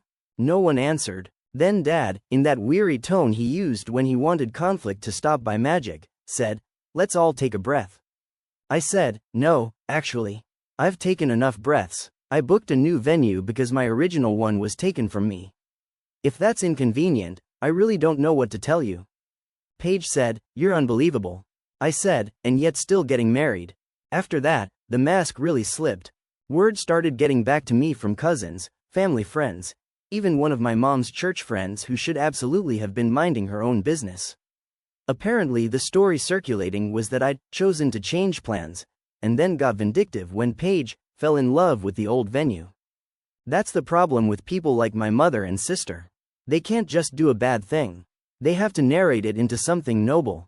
Luckily, I had actual receipts. When my cousin Mallory called and said, I don't want to be messy, but your mom is telling people you voluntarily gave Briarwood to Paige because you changed your whole wedding style, I just forwarded her the email trail from Briarwood confirming the unauthorized transfer. Mallory, bless her, is one of those people who looks harmless and then blows up nonsense with the efficiency of a federal agency. By the end of the week, enough people knew the truth that my mom stopped talking about it quite so loudly. That's around the time Paige discovered the surprise. She called me on a Thursday afternoon while I was at my desk, and I knew from the first, hi, that something had finally gone sideways. What's wrong? I asked. You knew, she said. Now, I could have played dumb. I thought about it, but I was tired, and also a tiny part of me wanted to hear her say it. Knew what? That Briarwood was changing things, she snapped. That the South Garden might be closed, that the reception has to move inside if the county doesn't clear it, that the guest cap could be lower. I leaned back in my chair. Yeah, I said. Silence. Then, and you didn't tell me? You didn't ask. She made this choked little sound, halfway between outrage and disbelief. Lauren, are you serious? Completely. You let me sign that contract. I laughed then, because the nerve of that sentence was so breathtaking it wrapped around to funny. I let you? I said. Paige, you and Mom took my reservation behind my back. You should have warned me. Why? Because I'm your sister. There are moments in life where you realize the other person has never once considered your interior world. They only see you as a function, a utility, a support beam. I said, that didn't matter when you wanted my venue. Her breathing got louder into the phone. Then she said, Tyler's mom already invited like 60 people from Macon. Sounds like a problem. We can't cut the guest list now. Then you may want to look at alternate options. Do not act smug. I wasn't, actually. Mostly I was just calm. And I think that bothered her more. She lowered her voice. Mom said you got a refund. I did. And you didn't think maybe I should know I was inheriting all the problems? You weren't inheriting anything. You stole it. Different word. She hung up. Mom called 6 minutes later. She was livid, truly livid, not her usual sorrowful manipulation. Real anger. I cannot believe you kept that information to yourself. I said, I cannot believe you're still acting like I owed Paige project management after she took my wedding. This is not a game, Lauren. There are deposits involved, guests involved. I know, I had those too. You are punishing her. No, I said, I'm letting her live with her choices. Mom actually gasped. Listen to yourself. I finally am. Then I hung up on her too. What happened next was kind of incredible to watch from a distance. Paige had never actually wanted my wedding. She had wanted the shape of my wedding, the prestige of having the prettier venue, the satisfaction of getting what she wanted because she wanted it. She had not read the contract in detail, because Paige never reads details when she thinks somebody else will clean them up later. My original Briarwood contract had been built around the kind of wedding Ben and I wanted. Smaller, earlier in the evening, mostly adults, lots of candlelight and a seated dinner. We'd capped it at 92 guests on purpose. I'd selected their plated fall menu. We weren't doing a huge dance club reception. We'd hired a jazz trio for cocktail hour, not a DJ with pyrotechnic ambitions. Paige wanted a 170-person blowout with 11 bridesmaids, 4 flower girls, neon signs, a champagne wall, and a late-night dance floor she'd seen on TikTok. She wanted custom cocktails named after her dogs. She wanted a sparkler exit, an espresso cart, 2 separate getting-ready suites, and room for Tyler's extended family, which, judging by the engagement party, seemed to number somewhere around the population of a mid-size county fair. Briarwood, even before the repair issues, was not built for all that. Once the county restrictions hit, it got worse. Guest count temporarily reduced, outdoor lawn uncertain, rear patio unavailable, parking tighter because of equipment staging, amplified music cutoff pushed earlier due to neighborhood agreement while repairs were underway. By mid-August, Paige was in a full spiral. She called Natalie, my florist friend, without asking me and apparently introduced herself by saying, so I'll just be taking over Lauren's floral concept.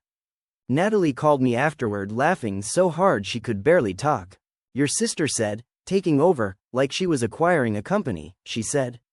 I groaned. Please tell me you told her no. Natalie said, I told her my prices for her date, and then I told her the discount was specific to my friendship with you. She went dead silent. Ben's cousin Drew got a similar call about lighting. He forwarded me the voicemail. Paige had left this chirpy message saying, Hi Drew, this is Lauren's sister, Just confirming you can transfer everything to my date at Briarwood. He texted back one sentence, no transfer. New client, new quote. The hotel block situation was even funnier, if I'm being honest. Serena had gotten us a great rate at a boutique hotel in downtown Athens because one of her corporate clients owned it. It was held under my name, my wedding code, and my event minimum. Paige assumed it came with Briarwood. It did not. By the time she looked into nearby accommodations for Tyler's giant guest list, the decent options were already packed because of a home football weekend nearby. The hotels she could get were farther out and way more expensive. She called me over that too. At this point, are you enjoying this? She demanded. I was standing in my kitchen stirring pasta sauce, and I remember thinking how weird it was that she genuinely believed I was the one creating these problems. I said, no, Paige. I'm planning my own wedding. Then release the hotel block. It's already attached to my event. You don't need all those rooms. Yes, I do. You are such a bitch. I put the spoon down. If you call me again to ask for things you took for granted while stealing from me, I'm blocking you. And I did. For a while, communication mostly ran through my mother, which honestly was worse. Mom started showing up at my apartment without warning. Once, she brought a bag of peaches from a farm stand like fruit was going to soften what came next. She sat at my kitchen island and said, I just think if you helped your sister with a few practical things, everyone could move on. I said, I already moved on. That's why I booked a different venue. She is drowning. She should have thought about that before jumping into my boat. Mom stared at me. Where is this hardness coming from? I almost laughed. This hardness? It came from years of being told to let things go because it was easier than holding Paige accountable. Mom's face tightened. That is not fair. No, I said. What you did wasn't fair. That shut her up for maybe 3 seconds. Then she said, quieter, you know your father and I were only trying to avoid a huge conflict. I looked right at her. You created one. You just hoped it would happen to me quietly. She left soon after that, peaches still on the counter. The wedding season got closer, and the divide in my family became impossible to ignore. Some relatives kept trying to act neutral, which mostly meant saying spineless things like, well, there are two sides. My Aunt Sheila stayed loyal to my mom until Paige called her asking if her son could step down from my wedding and stand in Tyler's because it would balance the photos better. That, apparently, was the line. Mallory came over one Saturday with iced coffees and said, I need you to know the cousins are all talking about how insane this is. I said, honestly, that helps more than it should. She grinned. Also, Paige is now telling people Briarwood was always supposed to fit her personality more than yours. I blinked. What does that even mean? Mallory shrugged. No one knows. But apparently your personality is now conference room chic. I laughed so hard I choked. Meanwhile, Ben and I kept planning our real wedding, and that became my anchor. Cedar and stone was a dream. Not in the glossy, impossible way. In the grounded, warm way that makes you realize the first plan wasn't actually the right one. The coordinator there, April, was competent in a way that felt healing after all the chaos. The food was better. The lighting was better. There was an old brick courtyard where we could do cocktail hour under cafe lights, and the river behind the mill made this low constant rushing sound that covered little silences and nerves. Every decision at Cedar and Stone felt like stepping farther away from my family's mess and closer to something that actually belonged to me. Ben was incredible through all of it. Calm without being passive, protective without making everything about his anger. One night in early September, when I was sitting on the floor in our bedroom surrounded by invitation suites and trying not to cry over seating charts, he crouched beside me and said, You know what the best part is? I said, that this eventually ends? He smiled. That we still get to decide what our life feels like. That stayed with me. Of course Paige still tried one last time. About 3 weeks before her wedding, she showed up at my office building. No warning, just texted, downstairs, like we were in some kind of hostage exchange. I should have ignored it, but curiosity got me. She was standing out front in a white tank top, giant sunglasses, and that brittle overdone makeup people wear when they've been crying in the car and then trying to hide it. She looked exhausted. I just need 10 minutes, she said. We went to the little bench area near the parking deck. It was 90 degrees and smelled like hot concrete. For a minute she didn't say anything. Then she blurted, I need the room block. I actually laughed. Seriously? I'm serious. No. Lauren, please. That was new. Paige did not say please to me unless there were witnesses or she was desperate. I crossed my arms. Why would I give you my hotel block? Because people are coming in from out of town and everything is a mess and Tyler's aunt is threatening to stay with us and my planner says parking at Briarwood is going to be a nightmare and… She stopped and pressed her fingers against her forehead. I just need one thing to go right. For one small stupid second, I saw the little sister version of her. The one who used to climb into my bed during thunderstorms and pretend she wasn't scared. The one who borrowed my clothes without asking and then cried when I got mad because in her mind wanting what I had was the same thing as loving me. Then I remembered the airport. The Instagram story. My mother's voice saying adjustments were made. I said, you should have thought of that before. She looked at me like I'd slapped her. So that's it? You're really just going to watch me drown?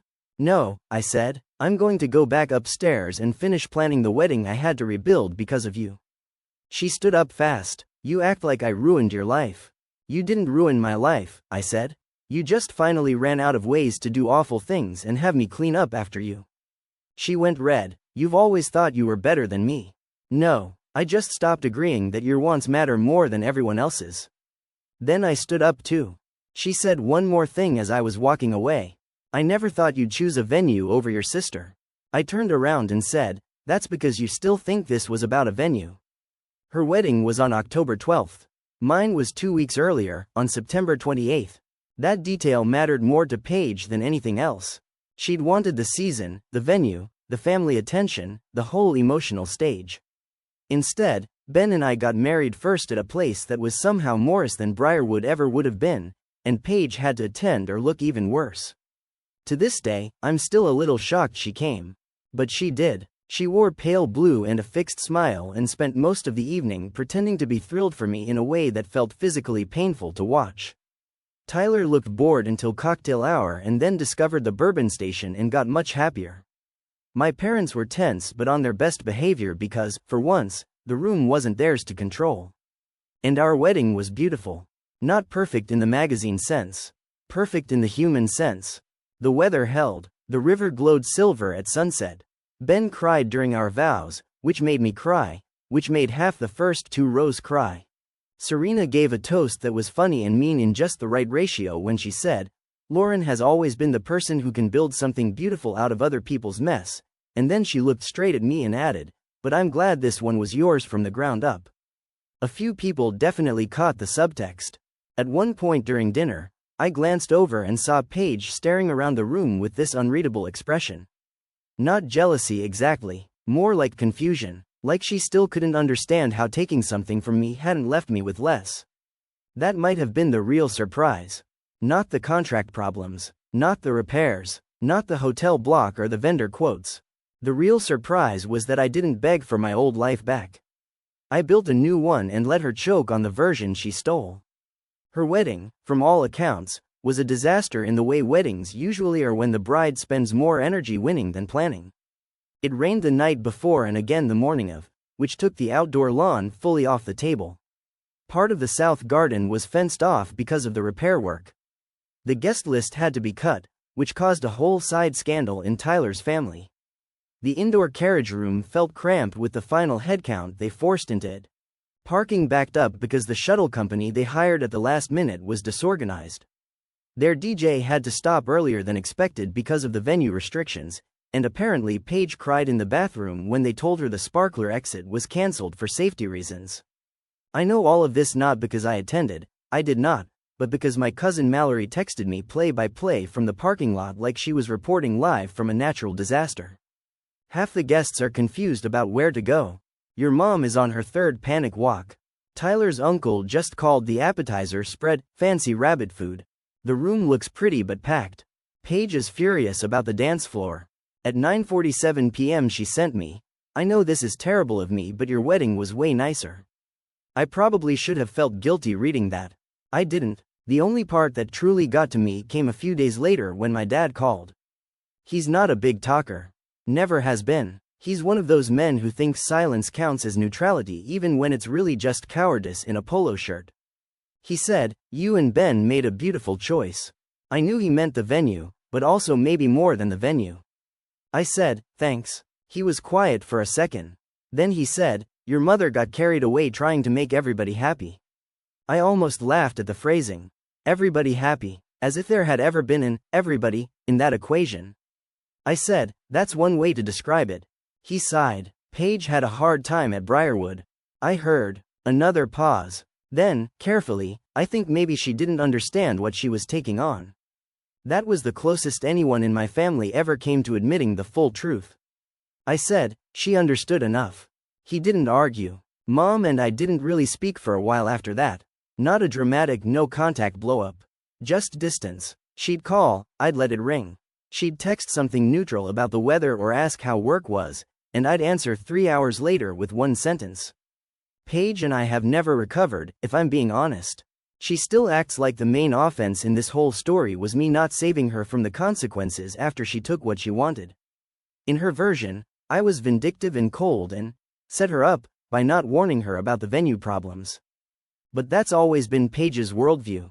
If she jumps a fence to steal fruit and the tree turns out to be full of bees, then obviously someone else is to blame for not mentioning the bees. The last real conversation we had about it was at Christmas that year. My parents hosted. The house smelled like cinnamon candles and ham glaze, and everything looked aggressively normal in that family holiday way that only works if everybody agrees to leave the bodies under the floorboards. At some point after dinner, Paige cornered me in the laundry room while I was pretending to look for extra paper towels. She said, "Do you feel good about it?" I turned around. About what? About how everything played out. I thought about lying, saying I regretted the family tension or wished things had gone differently. But I was too old and too tired for fake peace by then. So I said, I feel good about my wedding. She stared at me. Then she said, you really think you won? I shook my head. That's the difference between us. I stopped thinking like this was something to win. She gave me that same look she had at Cedar and Stone, like I was speaking a language she understood word by word but still couldn't process as a sentence. Then Mom called from the kitchen asking where the serving spoons were, and the moment ended. Ben and I have been married a little over 2 years now. We moved into a house in Marietta with a screened porch and a fig tree out back. We host Thanksgiving now, mostly because it gives me an exit strategy if my family gets weird. Briarwood eventually finished its repairs and started posting glossy photos again like nothing had happened, which honestly feels very on brand for the whole wedding industry. Sometimes people ask if I wish I'd fought harder for the original venue. I really don't. At the time, yes, it felt like a knife. It felt humiliating and enraging and bizarre in a way that only family betrayal can feel. But if I had forced Briarwood back, if I dragged everyone through lawyers and screaming matches and legal letters, I would have still been standing in a place that now carried all that ugliness. Instead, I let Paige have exactly what she wanted. The venue, the date, the headache, the contract, the restrictions, the repairs, the bills, the logistical mess she never bothered to understand because she thought stealing the pretty part was enough. And me? I got the better wedding. The better marriage, honestly. The cleaner conscience too. Not because I was noble. I wasn't. There was definitely a petty part of me that enjoyed watching my sister realize a wedding is more than a backdrop and a caption. But mostly I got something I should have learned years earlier. Sometimes the smartest thing you can do when someone is desperate to take what's yours is step aside and let them discover why it never fit them in the first place.